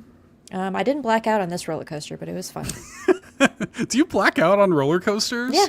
I black Oh out my twice on God. a Titan at Six Flags. my I know God. exactly when it happens. Oh, you know what? We've talked about this. I remember you Yeah. doing like the little like the Yeah. you passing out thing. Yeah, that's right. I remember that. Yeah. Oh my gosh. Yeah. Well, I'll just let y'all know too before we even get into the specific games to highlight. This was a Seth coded Nintendo Direct. Like this is like the stuff that I like from Nintendo. Like and this Direct for me said two things. First of all, it said, you know, because we had a lot of stuff that's coming like holiday 2026 stuff like this. So Nintendo's like, hey, we are still supporting Switch 1. To all of our like 160 million people with Switch 1s out there, we're still making games for you too. And we will be, you know, doing so well into next year, which I think is smart. But also like the second thing that it told me was that Nintendo still cares about stuff like Rhythm Heaven, Tamagotchi Life, two series that I thought for sure were dead. Like dead in the dirt. I was like, there's no way that they're ever going to make a new Rhythm Heaven, especially. But like Tamagotchi Life, I'm surprised that both of these franchises are coming back. And it made me a little emotional of like, man, you know, like to see Nintendo putting some effort and some like, you know, and money and budget behind these franchises that, you know, are not gonna, it's not as if they're magically going to become 50 million selling. You know, the next Rhythm Heaven game is not going to sell 50 million copies. Like they're doing that for the fans of that series. And it just means a lot to me. So this was, and you know, there's a bunch of other smaller announcements too that really got to me, but those two, really like as a fan of, as somebody who did a podcast called Keep Nintendo Weird, as a fan of weird Nintendo, those two announcements meant a lot to me. So we'll get into things, I guess, a little more in depth here. Cwaggy, what's a game that you would like to highlight from the Direct here? Well, maybe not one, but I found it very interesting and I got very confused. So I guess I'm going to say something very controversial yet brave. Tamagotchi, the Tamagotchi game. And I thought that was the game that Lockleth has been asking about forever, but then at the end, they did Tamagotchi Life. And I'm like, oh, Yeah. that's one. the game. That's You the mean game. Tamagotchi? So, well, right. I'm from the South, Lockleth. You know, just gotta. No, I'm just a Georgia Tamagotchi. Peach. No, Tamagotchi ain't it. I don't know what the hell they were talking about. Nobody on planet Earth has ever called it Tamagotchi until this morning on that Nintendo Direct. I'm just going to say that expressly. That is not how it's pronounced. Now, listen, Tamagotchi or like it is, you know, Tamago means egg. Like that's what it's about. So Tamagotchi actually makes sense. Yeah. However, nobody pronounces it That's Tamagotchi, dumb. dude. That's stupid. It's I hate it. Tamagotchi. But yeah, I mean, we can talk about this. I know this is one of the ones you were really excited about too, Lockleth. This looks really cute. I had never, I love Tamagotchi when I was a kid, but like the idea of like a Tamagotchi game like this is really cool. I love just the colors, the little cute characters. It looks cute. Yeah, I was excited about this, and I've heard really good things from, I think, Cozy K, who has played this, because this is another one of those that I think was on, it might be on. I don't know if she had early access or if it was an Apple Arcade thing. Oh, But it's moving over to the Switch, kind of like Hello Kitty Island Adventure did. Yeah. I think that might be the case because she speak very highly of this one and is super excited about it and knew it was coming and that it would be a great game. I love mini games, and that's basically what this is. It just scratches that itch of wholesome, also a little strange, pulling things out of people's teeth mini games. As one does. Like you do. Just normal girly things, you know? But I like Tamagotchi, like the style of it, just the whole thing itself. Not a day one for you, Mitch. For Mitch. Let's go, Mitch. Yeah, all right. Dropping That's Apex for Tamagotchi. I like it. Hell That's yeah. a straight lie. Straight lying in the chat. But this one, it looks fun. It looks cute. I played for a while a Tamagotchi. Oh God. Mobile app that was really fun, and it had mini games as well. This one has obviously more. I think it said something about over 100 new and old school Tamagotchi characters that you know and love. So Yeah. all your favorites will be there. I can't keep an actual like Tamagotchi, like the little egg thing, you know. I can't keep one of those alive No more one than 2 can. weeks. So this is what I need. I need something that will survive, and then this, I don't have to worry about that in this. Yeah. I can just play mini games. So it looks cute. I'm excited for it. Yeah, I'm looking forward to it too. Amanda, was this one of the ones you had on your eyes on too? Oh yeah, because I was like, oh, just like so nostalgic, and I love that it's just like a bunch of mini games. I'm like, you could just go do whatever the heck you want, and it's just like every time I saw a character, I was like, oh my god, I had one of those too. Like it just brought back like these memories of carrying around my Tamagotchi, taking care of it, it dying, coming back to life, feeding it, doing all of the things. You know, it's fine. It turning It's into fine. an angel after 2 days. Yeah. Because it's Oh, like, yeah. you can't take care of me. The little Pooping poop is everywhere. everywhere, and you're like, ah. So very excited for this. I love it. Okay. Well, Amanda, what's a standout game for you that you wanna talk about here? I mean, we gotta talk about everybody's golf. It's so Let's do funny it. because when I first started my current job, the first project I got put on was an everybody's golf project for really? announcement happening in Japan. I think it was coming to PlayStation, and so we were trying to like activate on it and just see if there was an opportunity for us. And when this showed up, I literally just looked over like towards my boss. He wasn't even at his desk, and I was like, are you kidding me right now? I'm just so excited. Like, what a fun game. I do remember playing this back in the day. Probably on PlayStation, if I had to guess. Yeah. Just great game. Great game. Very excited. Like, the characters are cute. Like, I'm just here for the vibes. We are golf girls, so I'm very excited. Yeah, I mean, this is a bigger deal than I think maybe some people realize. Because you're right, Amanda. Like this whole franchise published by Sony. Like it's not just this came to PlayStation. This is PlayStation. Yeah, same with- like, what are same we with doing? Patapon. Like Yeah, like weird Yeah. little like I don't know, like drops. Like hello, but I'm very excited. I can't remember if this said there was online multiplayer. I don't know. No, I don't really Yeah, it know if it does. mentioned. It Yeah. does. Like Yeah. I'm down. Anybody wants to golf with me? Like come golf. Like Oh, yeah. let's go. Let's go get it. So Yeah. I'm excited. This is not the first Everybody's Golf game to come to Switch. The last one is also on Switch already. So there is like some precedent for this, but it's still really cool that they're making another one. Like these are the best golf games. Like they straight up, they're the best golf games. They're just so well designed. They're fun. Like they showed, I think they call it like wacky golf or something, where you can like land on a spot. It makes like a tornado come onto the field and like a giant obelisk. You know, so there you go. There's multiplayer. You Yeah, there you it can is. You can do There's multiplayer freaking online. animals right there. Like, hello. Yeah. There's like chilling goats just chilling on the course. Like, no big deal. It's gonna Yeah. be super fun. I'm looking forward to it excited. as well. Where I are feel y'all like at? I was joking about Frolf coming back, and then this shows up. Ribbit I'm like, King? oh, okay, I'm good. Ribbit King. Yeah, I mean, Ribbit King would be nice, but yeah. It would be very nice. Where are you guys at? Yeah, I didn't have a lot of experience with everyone's golf hot shots. I think maybe I heard Donnie talk about it on some Sweet Hangs, but I couldn't help but thinking that we have Mario Golf at home type thing. Like, Oh, I'm- damn. I'm happy for those that are excited about it, but I didn't know much about it, and I just kind of was Yeah. thinking like, oh, we already have Mario Golf though.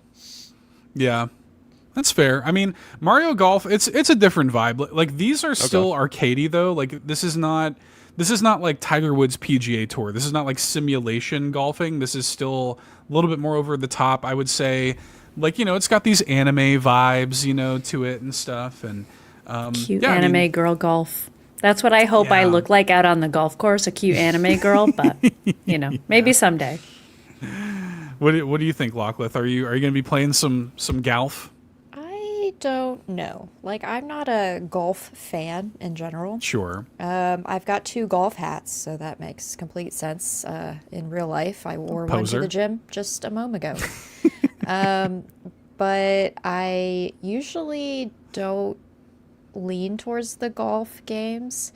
However, this does look more exciting than like a Switch Sports did for me. Right. So. Yeah, I'm with you. Nice. Okay. Well, Lockleth, what's a game you would like to highlight from the Direct? You know what game I'm about to talk about, Seth, because it is called Tomodachi Life. In fact, Nintendo listened to your podcast that I've guested on, where we specifically talked about this game. And man, this game was not at all on my bingo card, and I'm very happy that I was not even thinking about this ever coming to Switch. Neither was I. I thought maybe they would port the original to the Switch, but not bring a brand new one to the Switch. And it's actually called, what is it? Tomodachi Life: Living the Dream. And it just looks like they kept all of the silliness. From what I can tell, it looks like they've kept all the silliness that I really enjoyed from the original. Dude, this scene is so good. Yeah. The little girl like running up, and it turns out it's like forced perspective, and she's huge. That me in the front. Yeah. That part, like the silliness, her walking behind her, like she was having obviously like a dream on a bench, and that's what that was. And that happened so often in Tomodachi Life. You would come into the person's apartment, and you would see that they were dreaming, and you could click on the little dream bubble and then see what they're dreaming actually. And so that's kind of what that was like leaning towards or talking about. And I'm just excited. Day one for me. I'm playing it.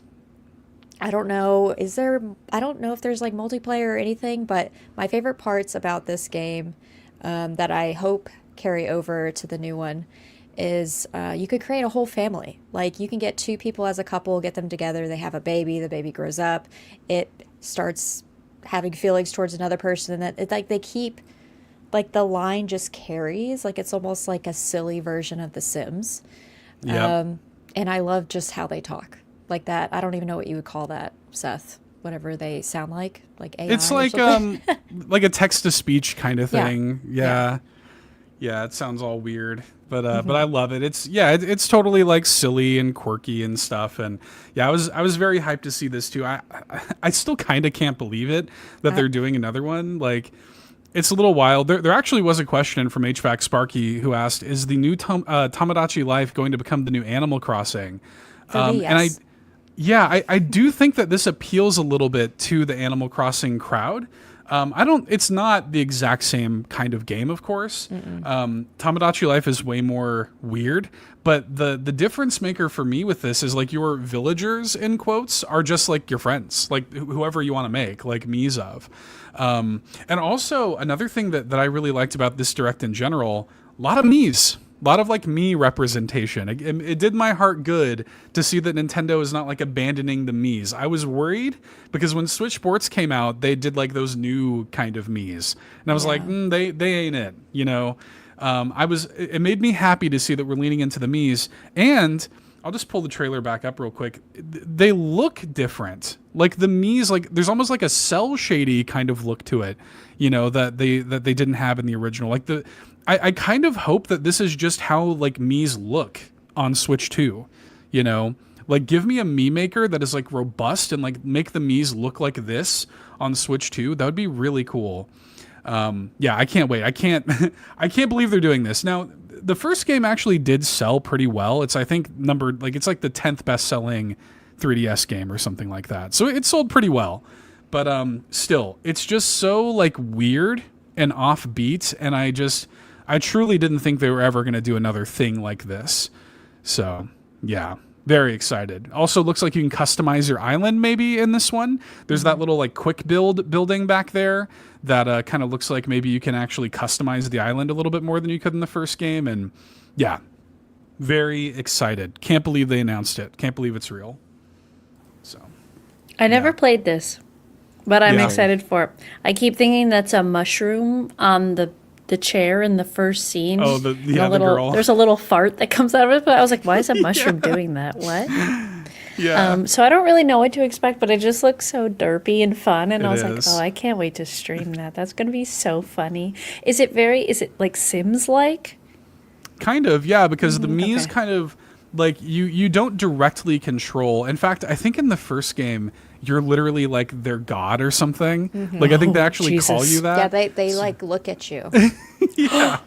Yeah, they're And- like, hi, like staring at you. And like the character that you like make that is based on your Mii is not you, it's your lookalike. So they, but you are like God or something, and you go and you like, you in the first game. In this one, there's like a whole island, and all the Mii's have their own houses. In the first game, they all lived in like a condo essentially, and you could like see if they were hungry or something. You would get them food, feed them, find out what their favorite food is. They would have all of these little interpersonal lives and stuff like this, and all these weird little events that could happen. Like their like room lights up when they want something, and they'll tell you they're hungry or whatever, and like they have likes and dislikes, and you have to kind of remember which character likes what food or what item and that stuff, so that way you can up their friendship or know more about them. And then sometimes they'll get a crush on somebody else and they'll ask you about it as the god, like, I like so and so, what do you think? And you could be like yay or nay, and like kind of act as god, like, yes, I want you to continue that relationship, or no, like, that's not who I wanted for you. Oh my god, relationship sim, let's go. I am Well, Jesus. It's such a strange game, but I had more hours in Tomodachi Life than I did in Animal Crossing New Leaf, so that speaks volumes. Yeah, okay. I put like over 200 hours into this stupid game. So many. Yeah, for sure. Well, let me tell y'all, for people who do not who are not familiar with Tomodachi Life, I'm hoping this is not an NSFW video. We'll figure it out. We'll find out what's going to happen here. Maybe I'll just play it for a brief moment here. But I just want to illustrate the best part of Tomodachi Life, of course, musical performances. Oh where my god. you can have your Mii's. Oh yeah, they're talking about pooping on. You can change the lyrics. You changed the lyrics. Yeah, and like they actually sing it. And it's pretty great. And they, I'm hoping those come back. Why that lady got two noses? Because they made the Mii look like that. They made like a cursed Mii. Yeah, So pretty great Okay, stuff. I'm looking. I'm forward into to it. It was Can't wait. pretty great. That was JB's best part of the game for him. So that's why JB does what he does now. Because of Tomodachi Life. Yeah, that got JB into music. That's it. That's what it was.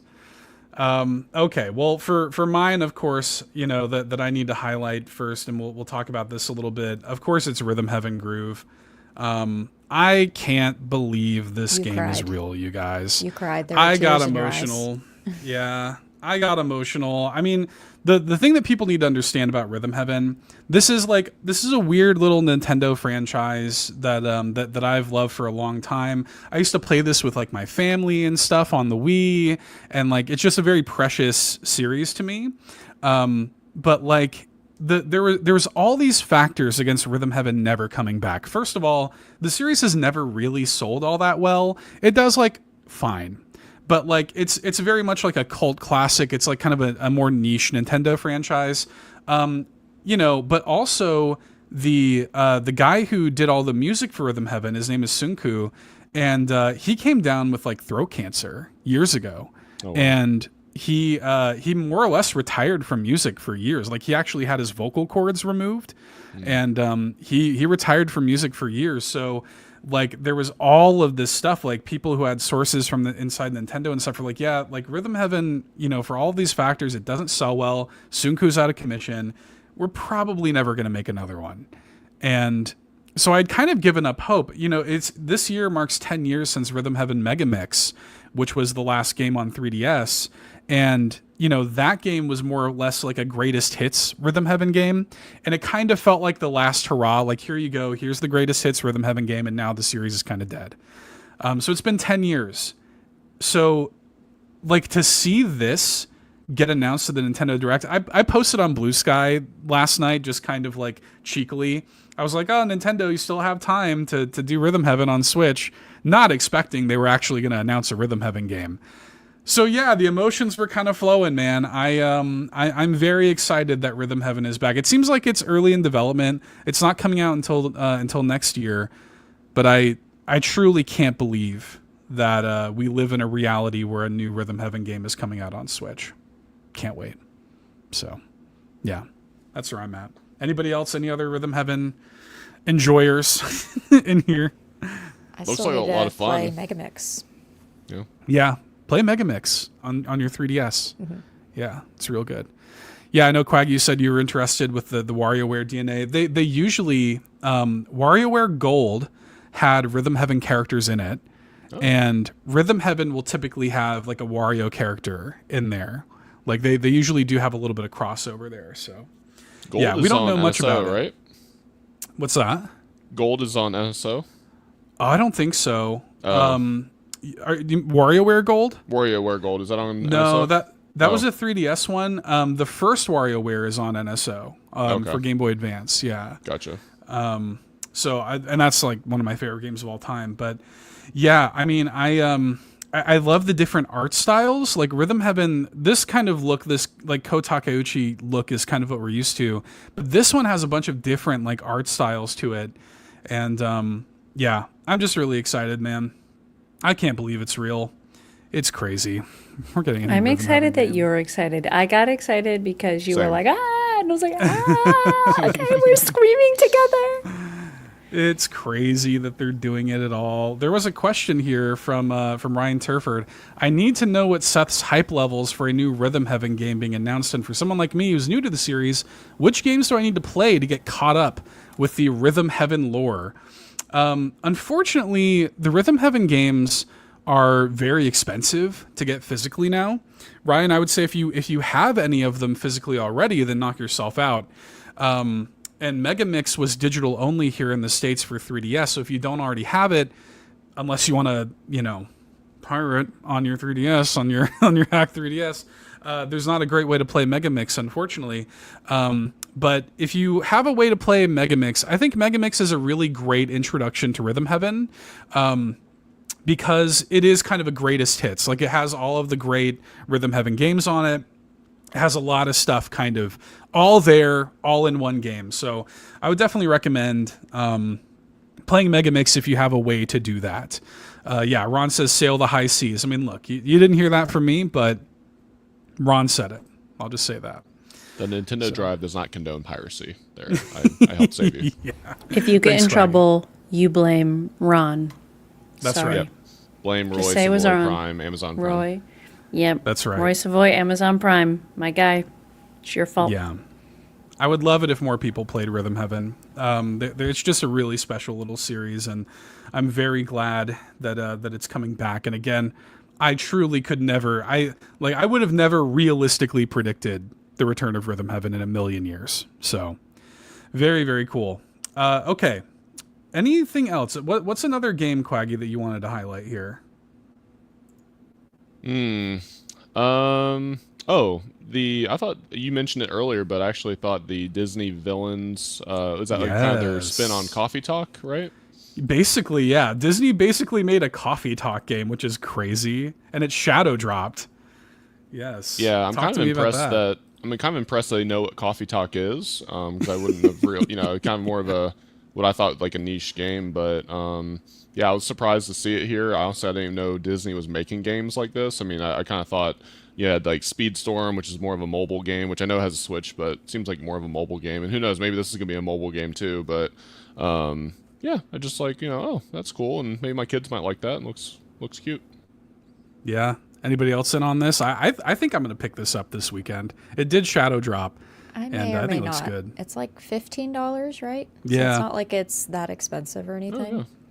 So easy pickup, Yeah. especially if you're a Disney fan, like I am. so. Also, shout outs to some of these designs for some of the Disney villains. Like, you know, the Cruella de Vil, she looks normal. She already looks fabulous. But look at like Gaston here with like his like golf visor I don't know going about on. Captain Hook kind of looks like a hipster with like a little beanie and stuff. I'm like, this is just very funny. I'm curious about the gameplay of it because, you know, this seems like it's going to be like a coffee talk sort of thing where like people come into your shop and you make like potions or whatever for them, and it's a neat idea. Like I'm glad they're doing it, but yeah, I don't really know how it'll work gameplay wise. Do you think we'll have to read that, or will they have voice acting? I don't know. My hunch is that because it's like a budget kind of game, my hunch is that there will not be there might be like little barks, like little noises that they make. Oh, You yeah. know, you might have Captain Hook going, "Ah!" you know, or something like that. But that's my Captain Hook yelling impression. And so there might be something like that, but I don't think it's going to be fully voice acted. No. See, that's my one qualm, if specifically with like if I was going to stream or like record gameplay of me playing this, I would get tired of reading all those bubbles. But that's Check just a out me Jafar, problem. dude. Look at Jafar. I mean, Jafar does not look like Jafar in that hat. Well, we'll walk with. If it doesn't have voice acting, just hire Seth. I mean, he could do it for you. yeah, Yeah. I'll just voice everyone. Yeah, do that's it all. right. He has an iPod or something in his pocket. He had headphones does in his he? ears. Look, he Oh, he totally has does. Yeah. headphones in. He's listening to music. I love it. He's got golden like earbuds going in. You can't afford AirPods, Jafar. Come on now. Come man, on he's now, had a rough- Jafar.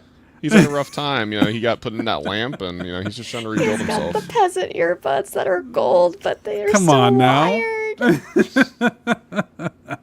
I also like the way Gaston's kind of sitting back there in the back, like little things like that. I'm kind of I don't know. I'm kind of into it in a weird way. I'm dead with that comment. Oh gosh, Amanda, is this doing anything for you at all? Yeah. I'm not No. a Disney fan, unfortunately. So I just don't. I No just Disney never for really Amanda. like grew up with it, but I can't resonate with it at my age. Like I just Not a don't get Disney excited adult? for it. No, I'm not Yeah. a Disney. I don't have desires to go to Disneyland or anything like that. So Damn. that's not really for me. But they did show some Pokemon Za. They which did was show some interesting. Pokemon Za. Do Yes, like some. talk to me about it. Yeah, I've been wanting to see gameplay. I think that's my biggest thing with Pokemon is like I just want to see how it's running. Like how is it running on my Switch? And this trailer didn't look too bad. I'm like, okay, I'm feeling a little bit more hopeful about this because I really am just like I'm like inching for a good Pokemon game at this point. Like that's really what I want. So I was excited to see it come back with a little bit of a different trailer. We saw a different mechanic where like almost like how Pokemon can approach you in like the wild, like now the trainers can approach you in that way. Yeah. So excited about that. That's kind of really interesting. I don't know if like how frequently it happens, but yeah. I'm into the Pokemon Za. Not so much the Disney, but the Pokemans. You can give me look of Vaporeon, the baby. So Yeah. I mean, look, man, I'm looking forward to it too. And I also think, you know, that first trailer they showed for this, I was excited, but visually I wasn't super feeling it. One thing that I think this trailer did really well was like the lighting. For example, like we get different shots. Like look at this, like the sunset kind of coming in over the city, I think looks really good.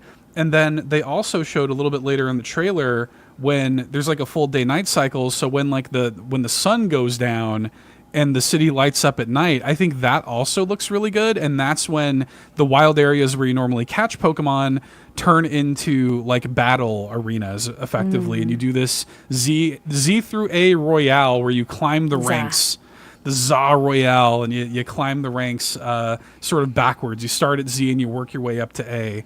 And Yeah. looks cool. I kind of like it. Yeah. I don't know. I've just been since I've been really invested in Pokemon Go, like I'm just in a Pokemon kind of mood. So I'm just like, I'm ready, man. Give me this. Yeah, yeah, I agree. Is this Hero Bree? Is that it? I'm really intrigued by the new battle mechanic. I hope it's done well because that would really make or break the game. To be honest, I'm with you. I think the battle system in this looks really cool, and I like that they're leaning into it with this whole like battle royale thing. I don't know, man. Like Pokemon has hurt me a lot over the years, and I've been vocally angry with Pokemon on this very show. But I'm ready to be hurt again. Look, I'm kind of ready. I'm ready to be hurt again. You know what I mean? How are you feeling about this, Cwaggy? Are you into this at all? So I'm probably a little more excited about it because I did really like Arceus for the most part. I like you. Actually, I don't know if you bought 2 copies, but I bought 2 copies of Scarlet Violet. One for me, one for my daughter. And honestly, you ask her, best Pokemon game she ever played, only Pokemon game she ever played. But you know, for me, running at 15 to 18 frames per second, you know, I'm still kind of perturbed that, you know, Nintendo came out and said that we will fix it, and that was like what, 3 years ago? Never did. Yeah. So I mean, that's kind of a rare miss for them, right? So I think I'm definitely wait and see, but I'm probably not. I feel like I am too burned on my last experience with Pokemon, because I actually had to almost force myself to finish Arceus. It was I did enjoy like maybe 3/4 of that game, but I think that game could have ended like 10 hours earlier. Sure. Yeah. Yeah, I think Sean kind of had similar thoughts. So, yeah, we'll see how this one turns out. It running well is what I really like. Just give me a solid. I don't need it to look incredible. I need it to just run decently. You know, where are you at with this, Locklith? How'd you like this trailer? Are you excited? I'm gonna be honest. I forgot about it because we got to Tomodachi Life, and that's all I cared about. Yeah, I forgot that Zaw was in here. But obviously, I'm ready to be hurt again. I buy every Pokemon game, whether it is great or not. I did the duo pack, the Violet Scarlet. I have yet to finish Violet, even though I really liked the gameplay. I really liked the battling in that. I had fun with Violet, but it ran like shit. Let's be honest here. It did. Yeah. But the Legends Arceus, I always do. I do what I want. But Arceus or Arceus or whatever, the Legends one, I really vibed with that one, even though I never beat that either. So this one, with how you catch the Pokemans, looks the same as that one. So that part, I really liked that mechanic from the Arceus game. So I'm looking forward to that as well. So, I mean, I'm going to buy it. I'm day one. That's just... Pokemon was besides Kirby, it was my childhood. Yeah. Yep. I'm an easy sell. I'm with you. Sorry. I'm with you. Look, I'm ready to be hurt again. I'm a Bring Pokemon it on. adult. Yeah, I'm a Pokemon adult. That's right. We should make that. That should be some merch. Pokemon adult, like Pokemon Disney adult. Mm-hmm. That's a good merch idea. In addition to Californian and Armenian merch, I think we need to get in on that too. Okay. Locklith, give us another game that you're excited about that you want to highlight. So the other one that I didn't even know was coming out, for one, and I have been hurt by Story of Seasons before, but this one looks more interesting, is the Story of Seasons: Grand Bazaar, which is coming out in late August of this year. Right. I think it was Star in Discord added a link to a YouTuber that did like a breakdown of the next game that I'm going to have to watch to get a little bit more hype for it. But this one, it looks like it has just a little bit of extra oomph that I was missing in the Wonderful Life one that I played. Like, for one, just how your character looks, all the NPCs in the game look way more interesting. It just looks like it has a lot more to it than what A Wonderful Life had. And I just got really bored. I streamed one time playing A Wonderful Life and never streamed it again or played it again. So this one looks like it has a little bit of extra things to do where you may possibly not get bored. The other thing about it is I'm hoping that you don't necessarily have to get married. In A Wonderful Life, if you don't get married in the first year, the game kind of ends after year one. which kind of sucks in a way because it's like, come on, like, why do I have to be married? Why do I need a partner? I can just live life. Right. Amen. Yeah. I know. So I hope that that's not the case in this one. I have a feeling it probably isn't, but I am really looking forward to this one as well. I know Rybo picked up one of the Story of Seasons game recently, so excited for this one. I don't know. I don't have a lot to say. I'm hopeful for it. It just, based on what they've shown, it looks like it has a lot more. So Yeah. Yeah. Amanda or Cwaggy, are y'all looking forward to this at all? Does this do anything for you? I was kind of hoping it would be there was one on, I think it was on the GameCube, and they were more chibi looking. I don't remember the name of it. I think that just was always, Wonderful Life, isn't it? The GameCube Harvest one? Moon, Wonderful Yeah. Life. Yep. yeah. Right. maybe. I just always hope that's coming back, and it never does. And I'm like, okay. Yeah, Here I we think are. that's the one they I mean, I could be wrong, but no, it's not the one they redid on the Switch. Oh, not Magical Melody, I guess. Yes, that Okay. one, Magical. Yes, that is the one I'm waiting for. But this does look good. I think the Lord. characters look really, really cute. There you go. Quaggy, Ron says he's gifting it to you, so there you go. Well, good thing Nintendo doesn't really let you gift stuff. So True. No gifting. Yeah, you just got to join Ron's family plan and then get the, what's it called? Like the virtual game card or whatever they're calling it. Just got to But do you that. gotta be there in person And then to meet share him in it, and only for person, 2 and weeks. then- So yeah. well, if you're checking with the PlayStation Drive, apparently we're making a bridge, so we can make that work. So That's right. I did hear that. Yeah, I did hear that. Well, I'm glad you shouted that one out. I think it looks cool. I've not played many of these Harvest Moon Story of Seasons games. I'll just quickly mention, I don't know if there's a whole lot to say here other than just I'm excited about this. Prime 4, we got to see Metroid Prime 4 again. I think it looks great. Just like visually, I think it's really incredible what they're achieving with the Switch on this thing. The fact that a game looks this good on Switch 1 is crazy. I think the psychic abilities that Samus has in this look really cool. How she kind of, can like telepathically like move stuff. It looks like a PsyOps game or something like this. And I don't know. I think it looks awesome. I like that they showed Metroid Prime is always really good about having these kind of like Planet Vuros is stupid, by the way. Stupid name. I hate it. She's stranded on Planet Vuros, which is a dumb name, but the music in this trailer was so good. These little like quiet moments of exploration. It's not just like pew pew pew the whole time. You actually get to like explore, take in the world, and scan things. And I love that about Metroid Prime. And I am very much looking forward to this finally coming out. It looks like everything that I wanted it to be. So yeah. Anybody else on the panel looking forward to Prime 4? that Samus suit in this game looks legit. It looks sick. I love it. Yes. Mitch Power. I've had a pre-order for Prime 4 for 6 years at Best Buy. So there you go. Finally, sometime in 2025, Mitch, you can pick up your pre-order. Please be excited. Yeah.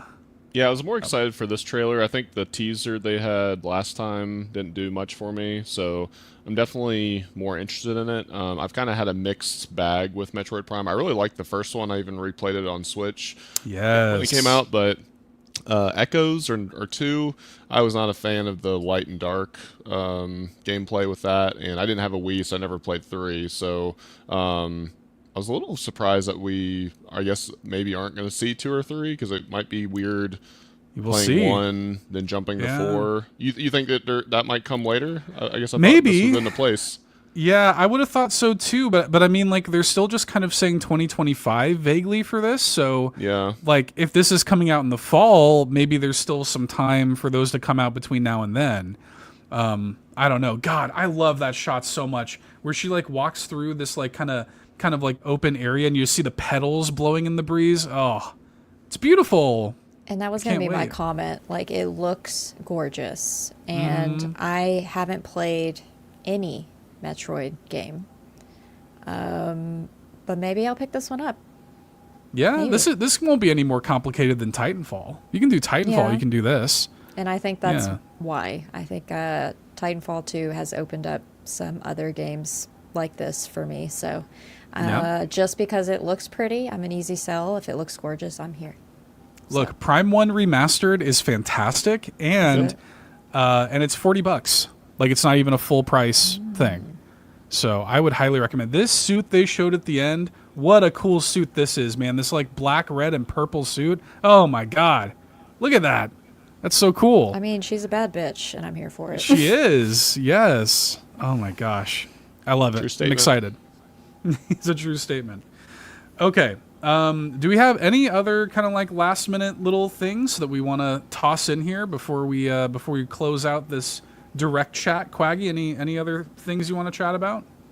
Not necessarily about the direct, but I remembered what I want to talk about for Xenoblade X, and it would reward people for sticking to the end. So unpin it. Unpin it. So first thing, I've made a ceremony. I've played every Xenoblade game twice, and I plan to do the same thing with X, and I'm hoping on Switch 2 I'll be able to play it at 60 frames a second, as apparently that has been, I don't know, is it data mined or something like that. So hoping that's the case. And then also, I know Ron has been joking about this Californians and Armenians for some time. I don't know how he actually nailed that. You know, now we're in new Los Angeles, like Ron. Like, I know. Are you actually a closet? I mean, well, I know you are the true king of the Xenobabes, but like you had to have known. Like somehow he knew. He knew. Like, and I'm kind of mad, but it's also kind of genius. So I'm just gonna throw it out there. Yeah. That's all I got. I love it. Okay, Amanda, any little last stragglers you wanted to shout out here from the direct? I think Monument Valley will stress me out, but I like it. Oh, so that's a maybe. Yeah. It looks very stressful, but I also am like, I kind of like how zen it is. So that's a maybe for me. I think that's it. Okay. What about you, Awklif? Yeah, I wanted to shout out Monument Valley. 1 and 2 are only $8.99 right now. Nice. You can buy both of them. Let's see. Witchbrook looked very interesting. I know that's been... Let me pull that up real quick. I forgot about that one. Yeah, that looks so cool. It looks really good, and there's 4 player online co-op with that game as well, which I think might be fun. It's giving that Sea of Stars look to it that It does look like Sea of Stars. I know. Yeah. That's why I'm bringing it up, because Amanda... We love Sea of Stars. Where is my DLC? Sabotage. Where is it? Give it to me. But this one looks fun. It kind of reminds me of something I played on PC when I was younger, and I cannot... Habbo Hotel?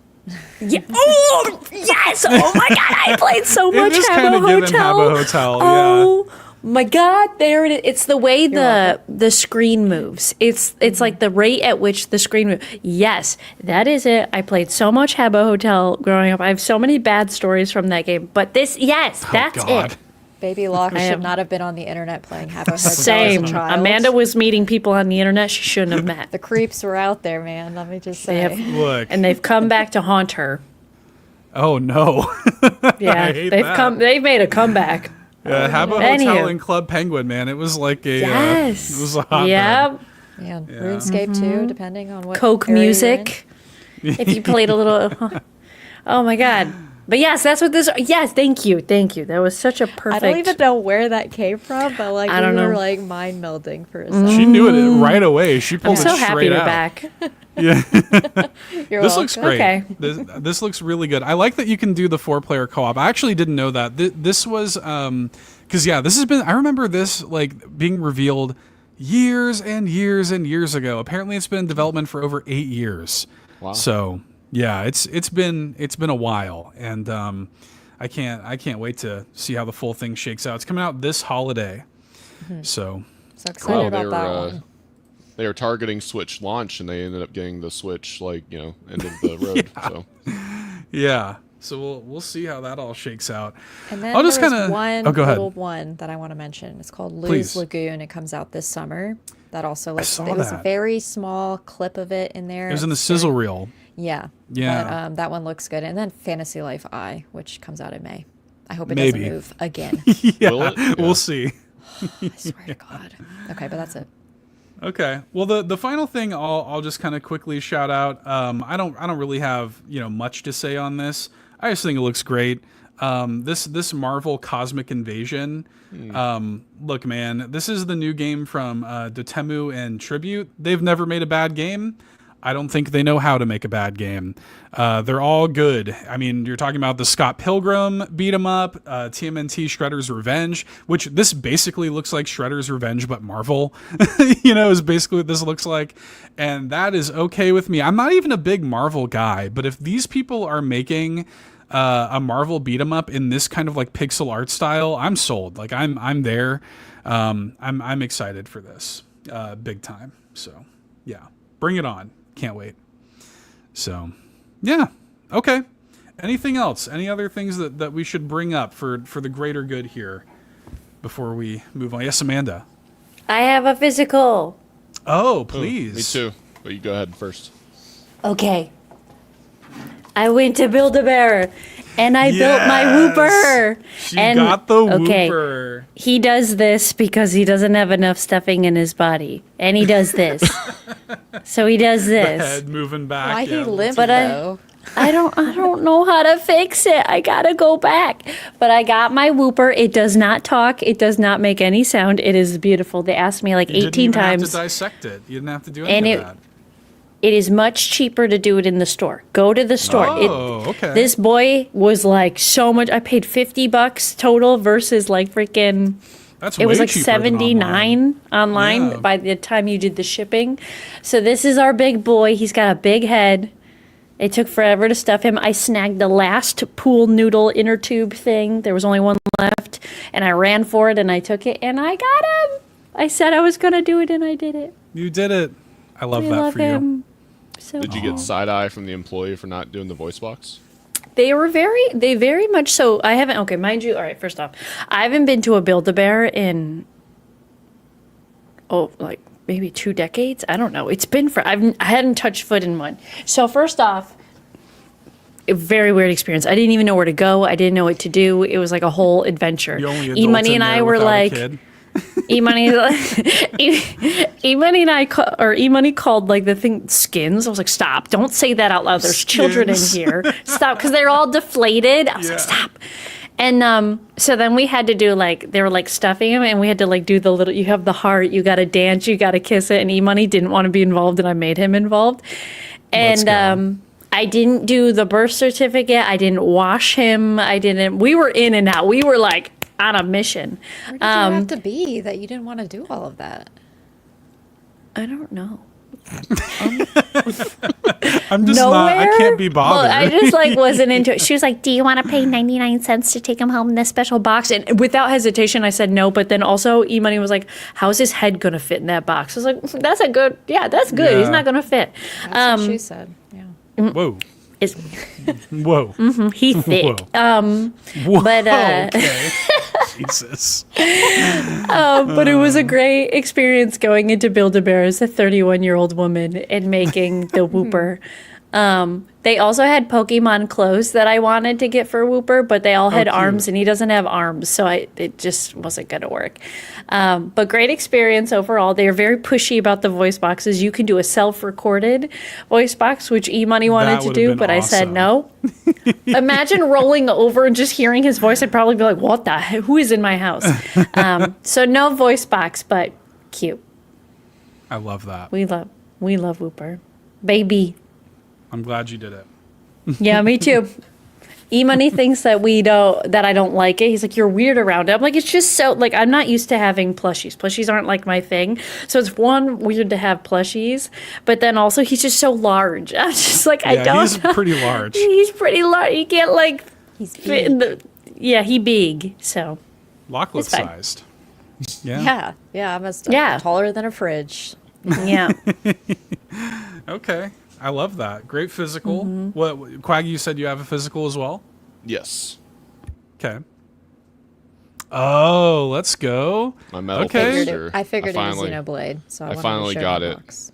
So, kind of a short story about it. So, if you pre-order from Best Buy, you're supposed to get a metal poster, right? So, I go to pick up my game and metal poster, and they say, "Oh, we only got 5 of them, and they're all gone."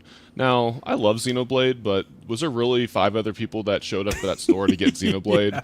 I don't think so. And these, Right. you know, these guys were talking about like Pokemon Za as I was walking up. So, and I counted them, and there was about 5 of them. So I'm like, y'all got these 5, I bet.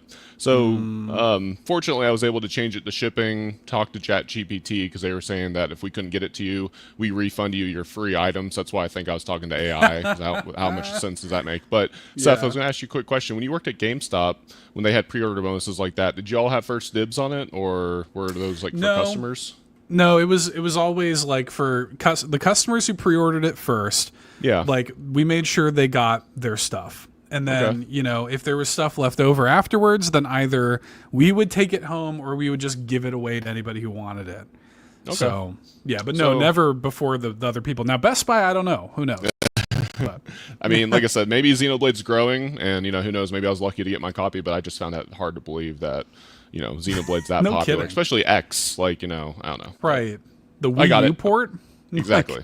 Yeah. I got it. Made me happy. I'm glad you got it. Yeah, I'm glad it came through. And then Lockleth has her physical of Xenoblade X as well. Yeah, I went into the wild and purchased this after watching Seth play it. Literally, I saw that you could make your own character, and I was like, that was all it took. Literally. Yeah, it didn't take much. Plus, it had me in it, so. That's true. Yeah, once Lachlan was in. 20 years ago, me. Yeah. Yeah. Right. Yeah. Literally. Very good. Well, we do have a couple of other questions that we won't get into because they're both. I can't see Croco Kyle. We will get to your questions.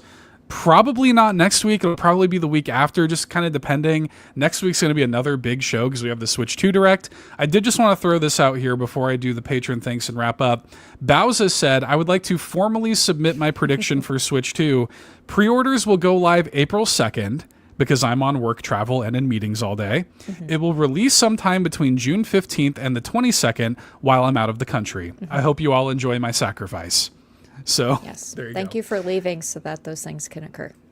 Thank you, Bowser. We appreciate your sacrifice. And speaking of thanks, we have to thank our patrons here at the end of the show. Thanks so much to everybody who supports us on patreon.com/carpoolgaming. Thank you to our ultimate producers like Jonathan Brown, Yaby, whose music can be found at linktree/pme.jib. New album just came out. Please go check that out. Cwaggy, who is here tonight with us. Thanks for hanging out, Cwaggy, who reminds you that the best babes are XenoBabes. And Technical Michael, who says, whether you are Kevesi or Agnian, you are a XenoBabe at heart. Thank you guys so much for your support over on Patreon. We got links in the show notes. Thank you to our platinum producers, Smokin Joe, the Captain, and Tim Paullin. And thank you to our gold members, Adam K, Anna, Awesome Dave 1337, Brad Moore, Brian Reese, Cecily Carrozza, Dan and Luma, Dannohh, Emily O'Kelly, Jan32, Ligerwoods 330, Mr. Giggles, OldMrFrump, Patrice Mallette, Peje EP, Riley King, Stephen Keller, and Toxic. Thank you guys so much. We appreciate your continued love and support. Patreon.com/carpoolgaming. Get a 7-day free trial to the exclusive tier. See what all the fuss is about. We'll see you there. Cwaggy, before we wrap up, my friend, thank you so much for coming on, hanging out with us. Where can people find you on the internet, my friend? You can find me in the Discord. Also, I'd like to share my friend code, SW451249269793. And of course, just like Eric Lindros. Thank you. Appreciate it. Appreciate that, Cwaggy. Amanda, where can people find you on the internet? Hi. You can find me live on Twitch, twitch.tv/miles_of_Amanda. You only have a couple weeks left until I'm gone for a bit, so come hang out and say hey before I turn British. I don't know. We'll find out. Or get stuck. Or jump off a cliff. Bye. I'm also on Instagram and Blue Sky, and I'm still on X, but I'm really only posting when I'm live. Where else am I? I think that's it. Just come hang. Just come hang out. Good times. Lockleth, where can people find you? You can find me on the internet. On YouTube at Lockleth. Just leave it there. On the internet. Can you imagine? You can find me on Blue Sky as well. Instagram, as Amanda says, even though I never post over there. And you can find me in the Discord. That's pretty much it. I left X ages ago. Like, for real. Good. Like, you can't find me. Not there. Most did. Most did. Nintendo said, hey, we'll make our own damn social media. X sucks so much. We didn't get into that, but you're right. Yeah, we Yep. didn't. Yeah, we didn't. We didn't even get into Nintendo today, but they did. They made their own social media. Well, as for me, you can find me at $2 Hero over there on Blue Sky. You can add me on your Nintendo Switch by typing in the friend code SW411280613454, just like Eric Lindros. I appreciate y'all very much. For Cwaggy, for Amanda, for Locklith, for myself, this has been the Nintendo Drive. We will see you all on April 2nd, next Chew Wednesday, live at night after the night after the Switch 2 Direct. Live at night. Live at night. The Nintendo Drive at night. Oh my goodness. Okay, bye. Bye. Thanks so much for tuning in to this week's episode of the Nintendo Drive. Now, before you drive off, be sure to like and subscribe on YouTube and follow us at Carpool Gaming on socials. Don't forget to check out our awesome Nintendo Drive merch on carpoolgaming.com. And you can also support the show on Patreon at patreon.com/carpoolgaming, where you'll unlock all sorts of exclusive content like the Nintendo Drive Post Show. Links to everything are in the description. See you next week!